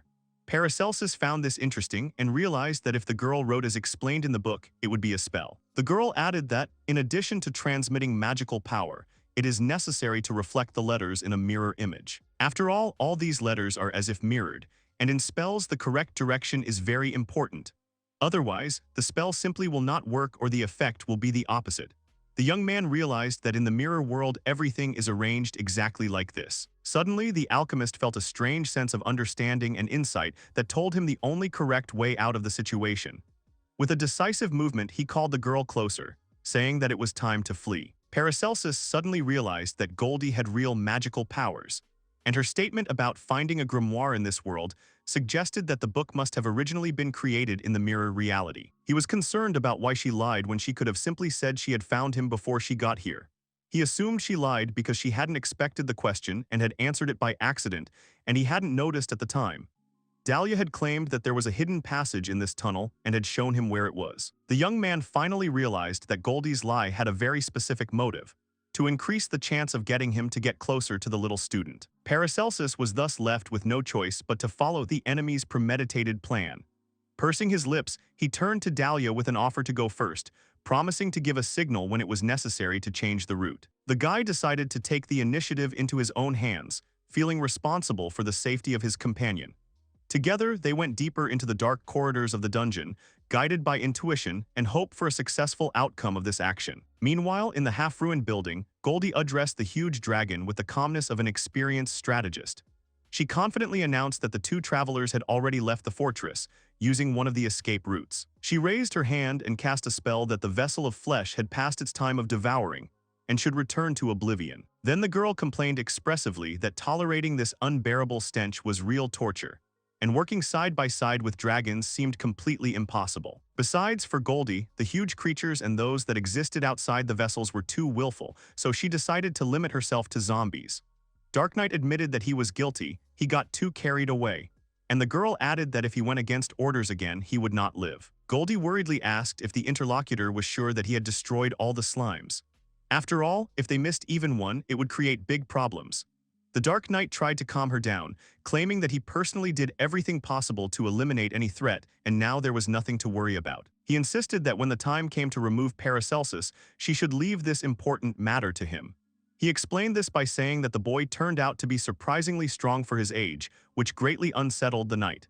Goldie's boss calmly gave her consent to the executor. Dark Knight laughed and couldn't wait to meet this warrior again. Nora and Coco, leaving behind Paracelsus's cozy home, set out to search for him through the dense forest. Soon they came to a seemingly normal and safe small pond. Nora came to the conclusion that the area did indeed resemble the description given by the Beastman dog.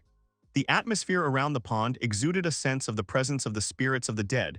However, the source of this feeling was not in the pond itself, but rather in the space within it. Having analyzed the situation, the girl came to the conclusion that the smooth mirror of the water surface served as a kind of portal.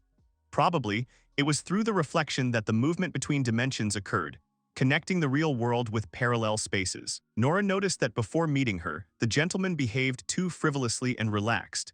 Having analyzed his behavior, the girl assumed that he could have been noticed long before they met. Perhaps one of the strong rivals had been keeping an eye on him for a long time. And thanks to the actions of the Norn group, the dog managed to hide the traces of the souls leading away from this pond.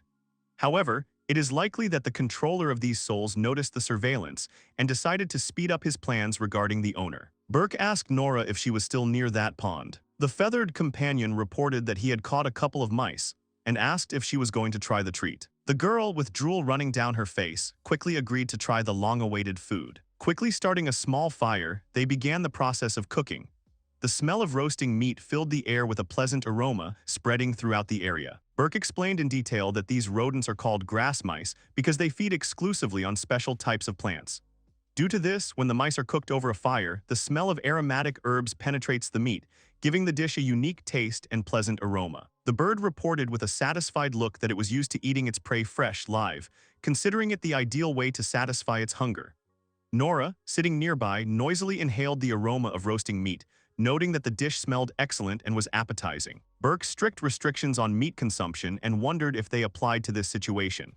Her feathered companion confirmed that yes, the mistress adhered to the principles of nutrition, but in some cases allowed exceptions, demonstrating flexibility and tolerance. He added that if there was meat right in front of her, the owner would have a very sad look. So the bird only ate meat out of her sight. Nora guessed that it must be difficult to be a pet of such an unusual person. Burke said that the master was strange, but it did not repel him. After all, she was one of the few people in this country who expressed a willingness to cooperate with the beastmen. Now she sincerely worries about everyone, both the weak and those who are used by others. Burke agreed that it was indeed difficult, but he still thought that in such a world, there needed to be at least someone who would fight, shedding tears for those who were suffering and dying. Nora did not understand why this was done and considered the bird itself strange. The bird asked if it would eat the hairball, to which it received the answer that it would not. The interlocutor added that Norn asked to convey that Paracelsus would return in about 3 days, and earnestly asked not to worry in vain. Tomorrow she would definitely show up and tell in detail about everything that had happened, but for now the girl had the right to rest peacefully tonight. Paracelsus slowly poured warm water into an old wooden bathtub. The water hissed pleasantly, producing melodic sounds, mixing with the smell of herbal infusions. When the bathtub was filled to the required level, the young man carefully took a 60-degree coin out of his pocket, slowly lowering the coin into the warm water. He added that bathing in such a bath helps restore strength and relieve fatigue. Medicinal herbs, selected specifically for healing, provided the ideal combination of aromas and effects that accelerate the process of tissue and cell regeneration. Then the mentor entered the room and told the student that the healing water was already waiting for her, inviting her to take a dip first. The child gasped in surprise, amazed that the bath was already ready, and thought that the power of the young man's recipe was simply amazing. The girl took an interest in him and, plucking up her courage, asked worriedly how his eye had been damaged in the fight with Dark Knight. Paracelsus warmly thanked the girl, adding that thanks to her healing skills, the condition had noticeably improved. Hearing the praise, Dahlia was happy with the result achieved. She strongly recommended that if the pain in his eye intensified or any unpleasant symptoms appeared, he should definitely tell her about it. The girl sincerely wanted to help her mentor and take care of his health. The young man obediently agreed to the student's request. After successfully escaping from the cathedral, he pondered for a long time about the route ahead. Recalling the details of the journey, he imagined how at night, moving through the darkness, they hurried to get away from danger and walked until dawn. Finally, choosing a random house, they stopped there. And having realized the full depth of the impact of the art of healing, Paracelsus understood that it was precisely thanks to the healing magic of his companion that the bleeding was stopped. However, restoration of vision seemed unlikely, since a constant veil remained before the eyes, blurring the outlines of objects and making it difficult to orientate oneself in space. Suddenly, the young man began to feverishly rummage through his old leather bag, sorting through the contents. Carefully removing the pouch from the bag, he began the process of untying the knots, holding his breath and trying to remain as careful as possible. Having carefully shaken out the contents of the bag, the boy saw a small, barely alive Shoggoth lying on the floor. Seeing such a picture, Paracelsus firmly decided to make every possible effort to save the baby, provide care and treatment necessary for recovery. He suggested that if he created a special compost for the slug to grow in, it would be able to recover. And that gave him an interesting idea, that even if he succeeded, Goldie would still have fireballs and a poisonous dragon. He suggested that perhaps it would be better to turn the slime into some other kind of slime. History knew of cases when adult slimes changed their type, but this happened extremely rarely. However, the young man had heard of such experiments and assumed that his recipe would achieve the desired result. Of course, the first thing that came to his mind was to choose one of the primordial elements that could be useful in battle. However, each element had its own weaknesses, and the alchemist wanted to create something unique. Paracelsus also remembered that slimes are usually bred to be able to absorb various materials. Based on this, he suggested that it would be possible to create a slime that feeds on substances that cause inconvenience to opponents. For example, a slime that eats clothes. He started to think of options: air, stone, sound, light, heat, magical energy. The last one sounded good. But then it would all depend on his friend being able to withstand the poison while he absorbed the energy. That sounded pretty problematic. The young man had heard that some travelers lived in symbiosis with slime, receiving energy from any organic matter and staying in the dungeons for several days. However, this was quite risky, but could sometimes give superhuman abilities. Lost in thought, he realized that in his case the risks were minimized and the probability of accidents was minimal.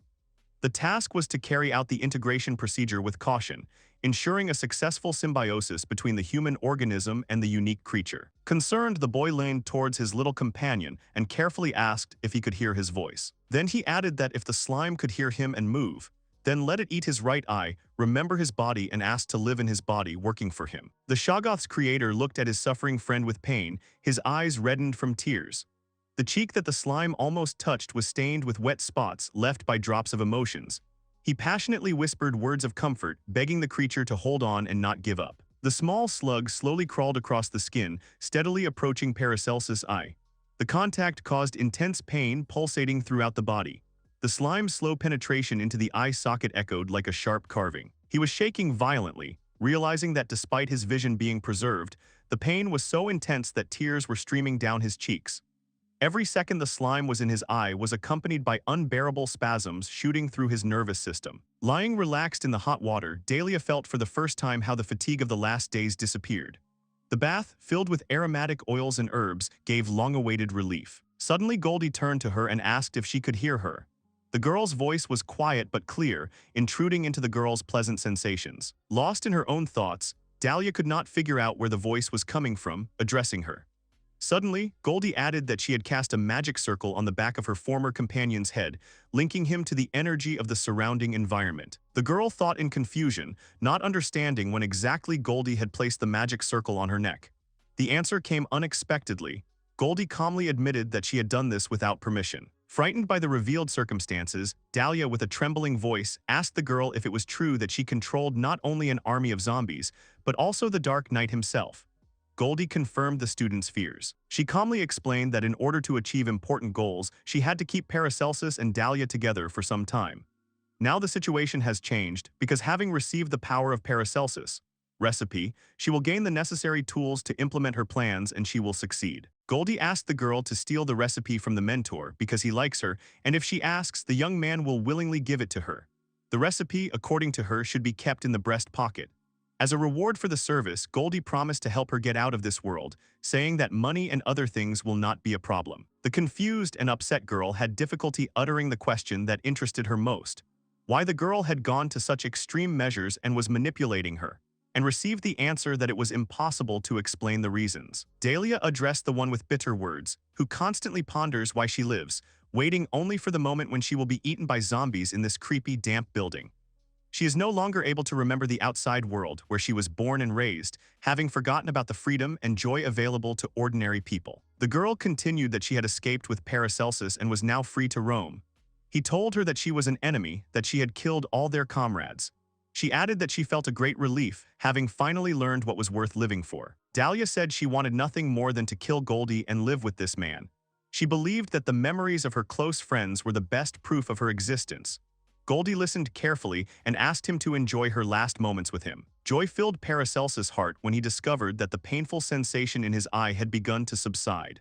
Looking around, he noticed that the vision in his right eye had been restored, and it even seemed that the picture had become clearer and more contrasting than before. He studied the surroundings with wide eyes, amazed by the new perception of reality. Everything seemed to him to be in 4K quality. Experimenting with focusing his gaze, the young man noticed that if he concentrated on objects located at a great distance, his vision significantly improved on objects in the distance. Suddenly, the boy's attention was drawn to a sight that seemed fantastic.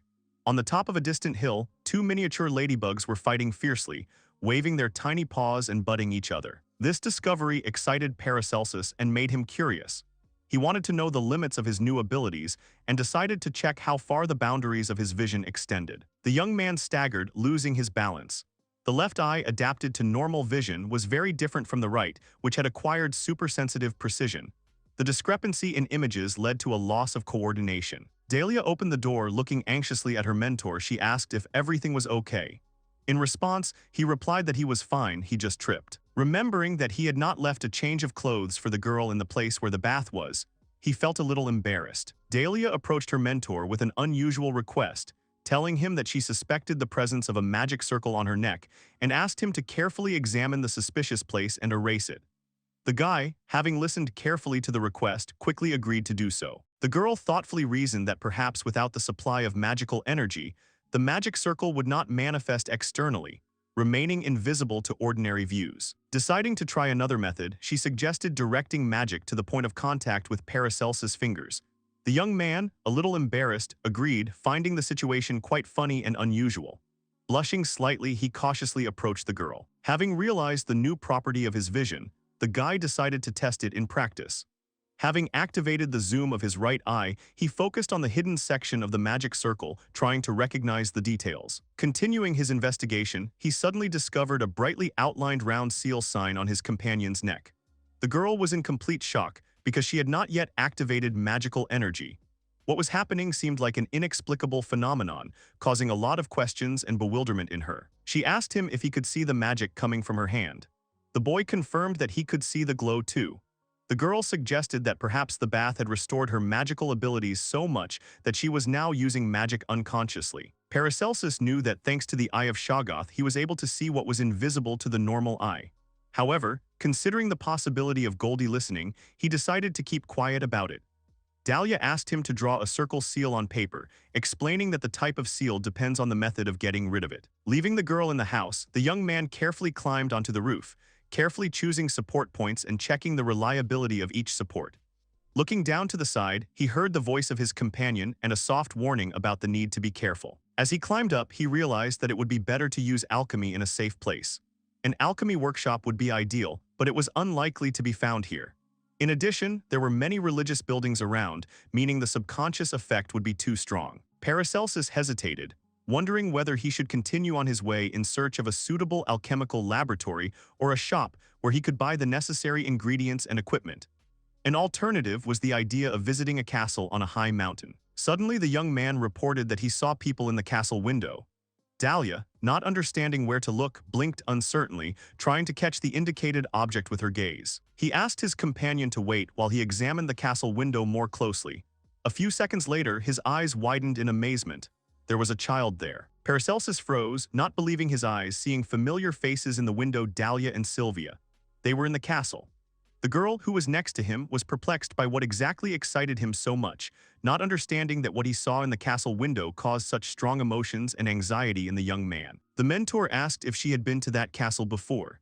Dahlia replied that no, and in fact, she hardly ever went outside, and there should have been a high wall in front of that castle. She said that the area around the castle was a nightmarish place, inhabited not only by ordinary zombies, but also by various monsters that had never been seen before by any living creature. And the girl continued, explaining that this was a roughly circular area surrounding the cathedral.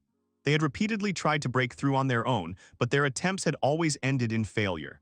Thus, the search for food and reconnaissance was carried out within the specified perimeter. The young man realized that apparently the rest of the city's inhabitants had not been able to break through the wall either. Then he thought that it would be worth checking if there were similar people in other parts of the mirror world to understand the extent of the problem. Paracelsus explained that he wanted to look at the buildings outside the fortress wall.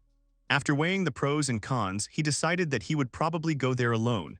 However, Dahlia, who did not want to part with her mentor, resolutely objected, shouting that she would definitely go with him. A few hours later, the boy was surprised to discover that people were also living behind the fortress walls. Among them was his familiar Sylvia and other representatives of the community. The young man wanted to share important information with Dahlia, but after hesitating, he asked to first give him time to think and organize his thoughts.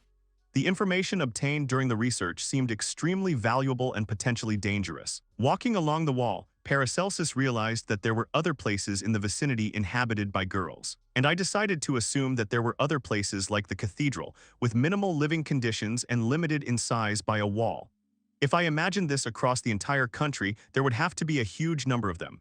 The thought of so many people made my head spin. It turns out that there is another stunning reality that the kids are about to encounter: the emergence of a new amazing ability. He began listing Goldie's abilities that he knew of: controlling the dead, penetrating mirrors.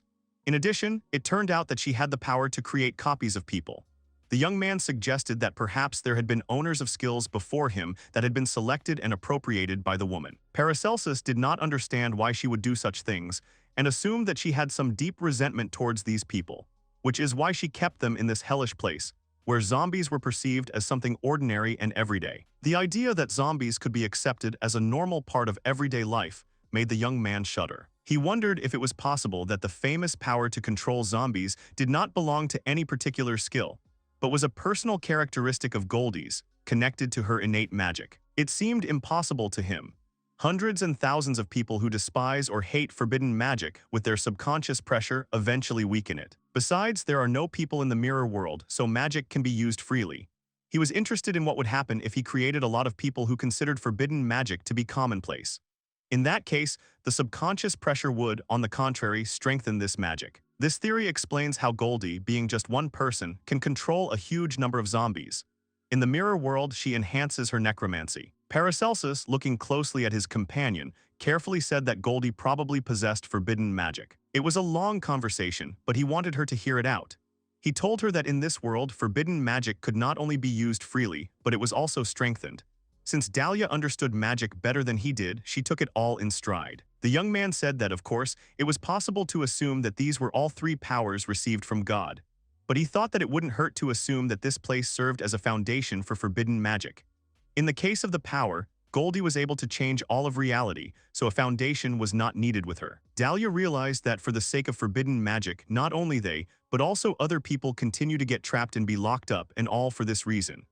Paracelsus asked about the people from there, and he answered, trying not to shock the girl, that there are completely identical people on the other side. The student asked with concern in her voice if she had understood correctly that there was another version of her personality, possibly repeating itself many times in parallel with herself.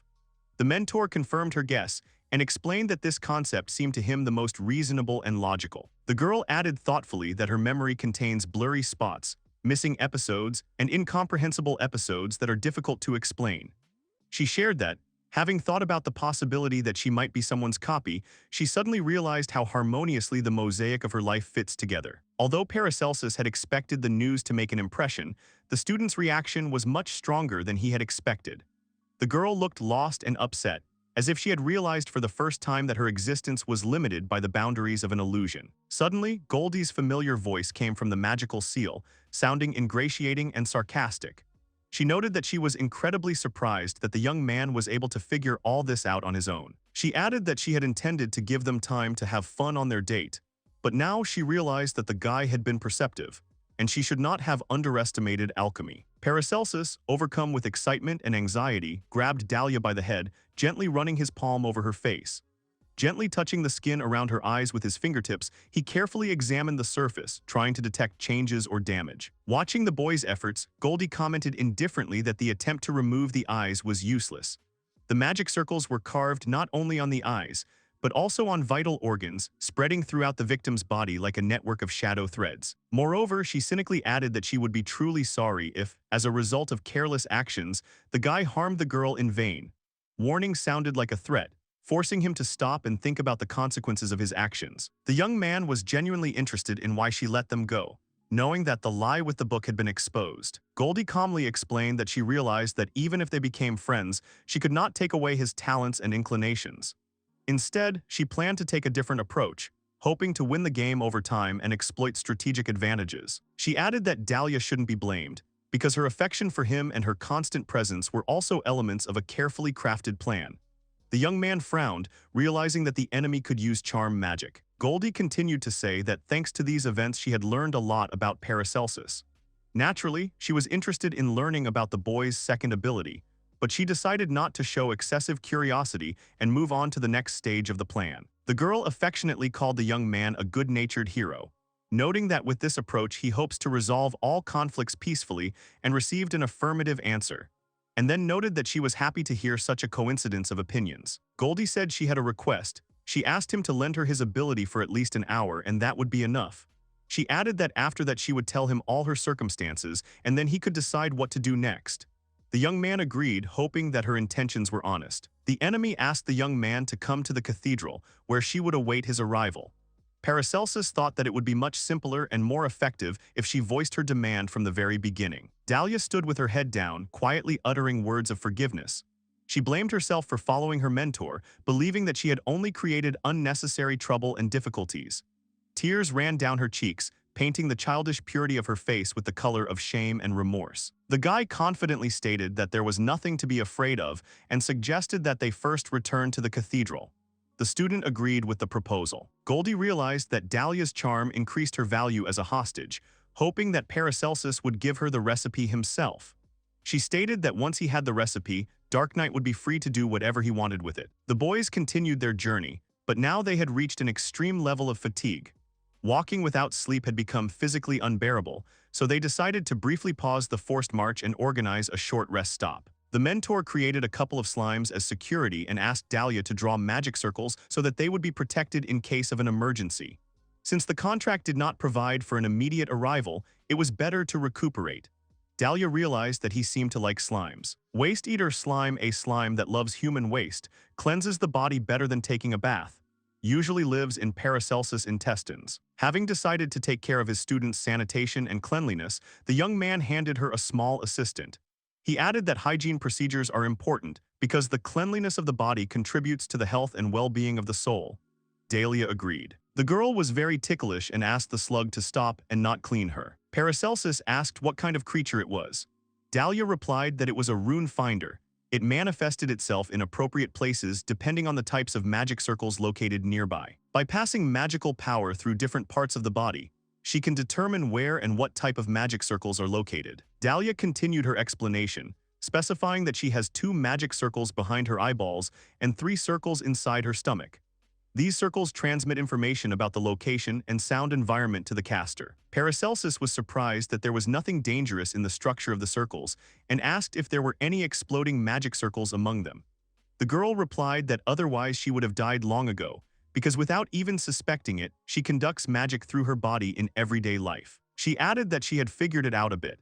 If you supplement the magic formula through the skin, you can adjust the magic circles so that they transmit only a vague definition of location and unintelligible speech. But there is still one thing. Dahlia thought that she would only be a nuisance with her presence anyway, and asked if she could go with him. Paracelsus replied that of course the girl should stay with him. He believed that separation was dangerous. If she were kidnapped, locked in an unknown place and tortured through magic circles, he would not be able to bear it. Besides, the guy didn't want to give Goldie an extra trump card, so it was better to have her around. Dahlia understood his reasoning. The child felt genuine joy from hearing words of approval. Dahlia added that after finishing the drawing, she would like to get some sleep. Paracelsus asked that if she needed help, she should let him know right away. He knew that even if they deviated slightly from the course, they would still reach the cathedral within 24 hours.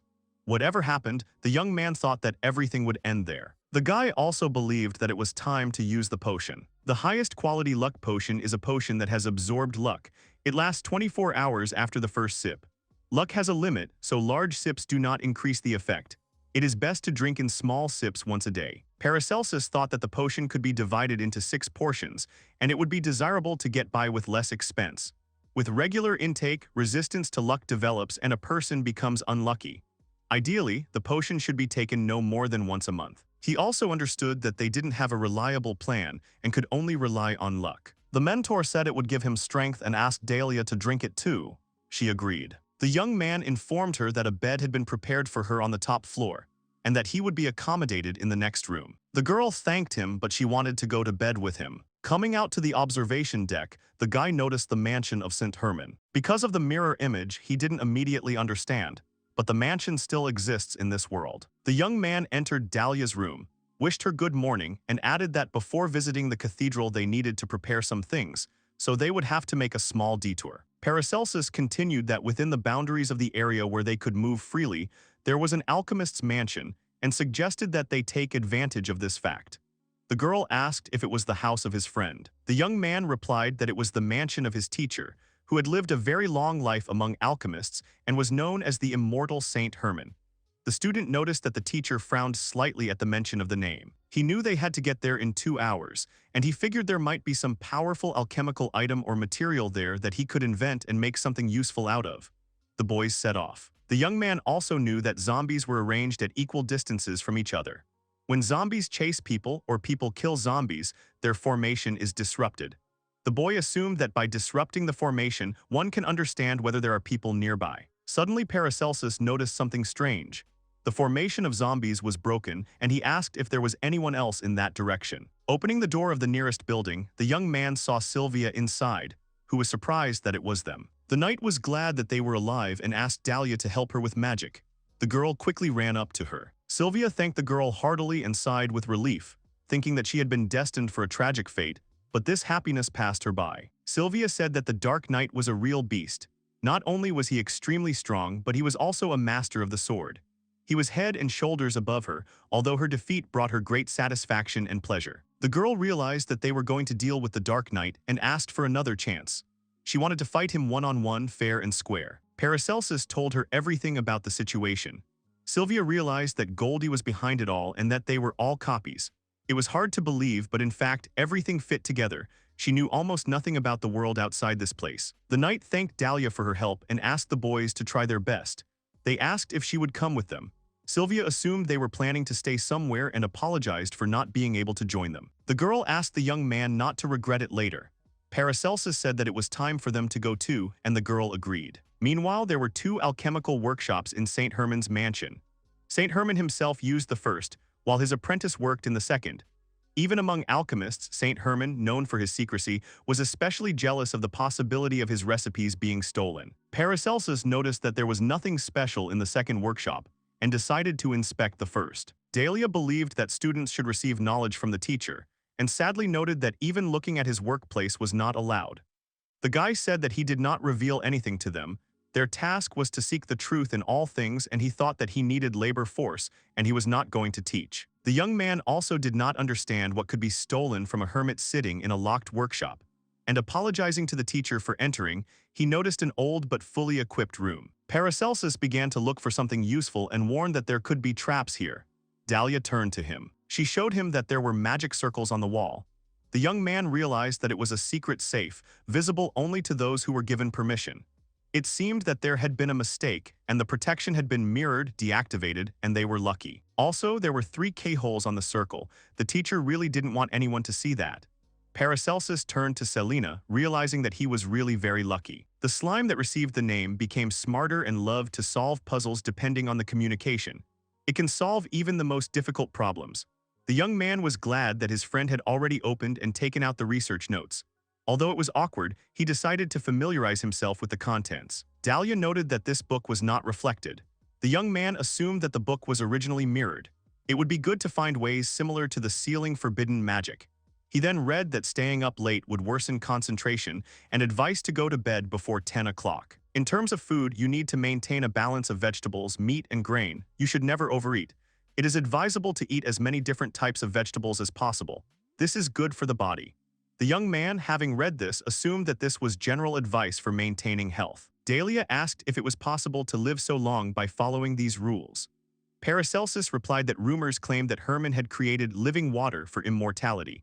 It was unlikely that following such advice would ensure 200 years of life. And he remembered what he had been told. The boy only wanted to learn more recipes, but if you just learn the method and repeat it, even a dog can do it. The teacher added that you should try to look for the truth deeper. The old man said that there are no shortcuts, only painstaking repetition of the basics, unnoticeable to the eye. It is the accumulation of experience that brings one closer to the truth hidden in everything that exists. He asked Paracelsus to do routine work for him. The young man remembered how his mentor had said that if he refused to share his knowledge, he would fail the exam to become an alchemist. The teacher didn't care at all.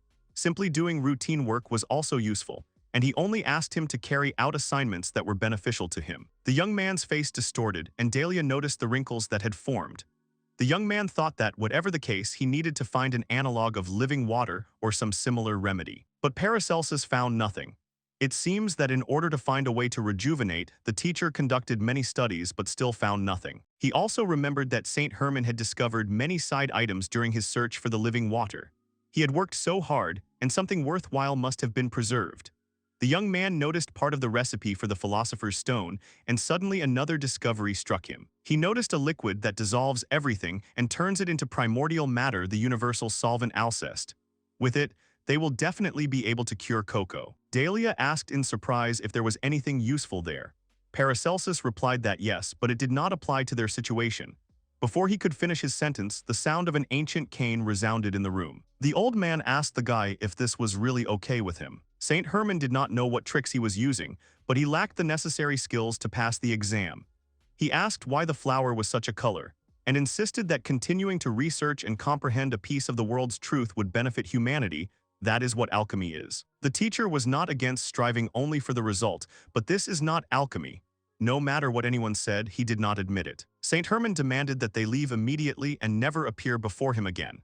Addressing the false explorer, he left the young man and the girl alone. Paracelsus threw the book into the furnace.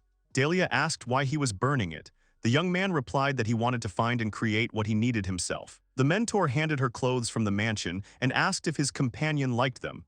The girl said that she liked them very much. The guy said that the clothes are resistant to fire, and if a zombie bites, then although it will hurt, the clothes will withstand. Plus, her spells will be harder to notice, and if something happens, let her put on a hood and not take off her gloves until everything is over. Paracelsus took out a telescopic baton, which was quite heavy and useful in case the negotiations failed. He took it from the armory, but he was not sure that it would help. Dahlia hoped that everything would go smoothly. The mentor addressed her with the phrase that many difficult choices would have to be made in the future, and he thought it was necessary to immediately think about different scenarios of events. If he has to fight Goldie, he will fight, maybe even get killed. Until that moment, the guy wants the girl to decide whose side she is on. Dahlia understood him and continued to tell him about the magic circle inside her body. It was not dangerous in itself, but it seemed to have been created with her possible hostage taking in mind. She could not give any details. The girl continued that if she were taken hostage, she asked to be left alone. After all, she had many questions. How long had she been here? Which of her memories were real, and when would she die? She had spent her whole life in a fog, understanding nothing. Dahlia continued that when she was told she was a replica, it was a huge relief, as it turned out to be just a fake. But she didn't want to stay here any longer. If she couldn't get out of here, she asked Paracelsus to let her die.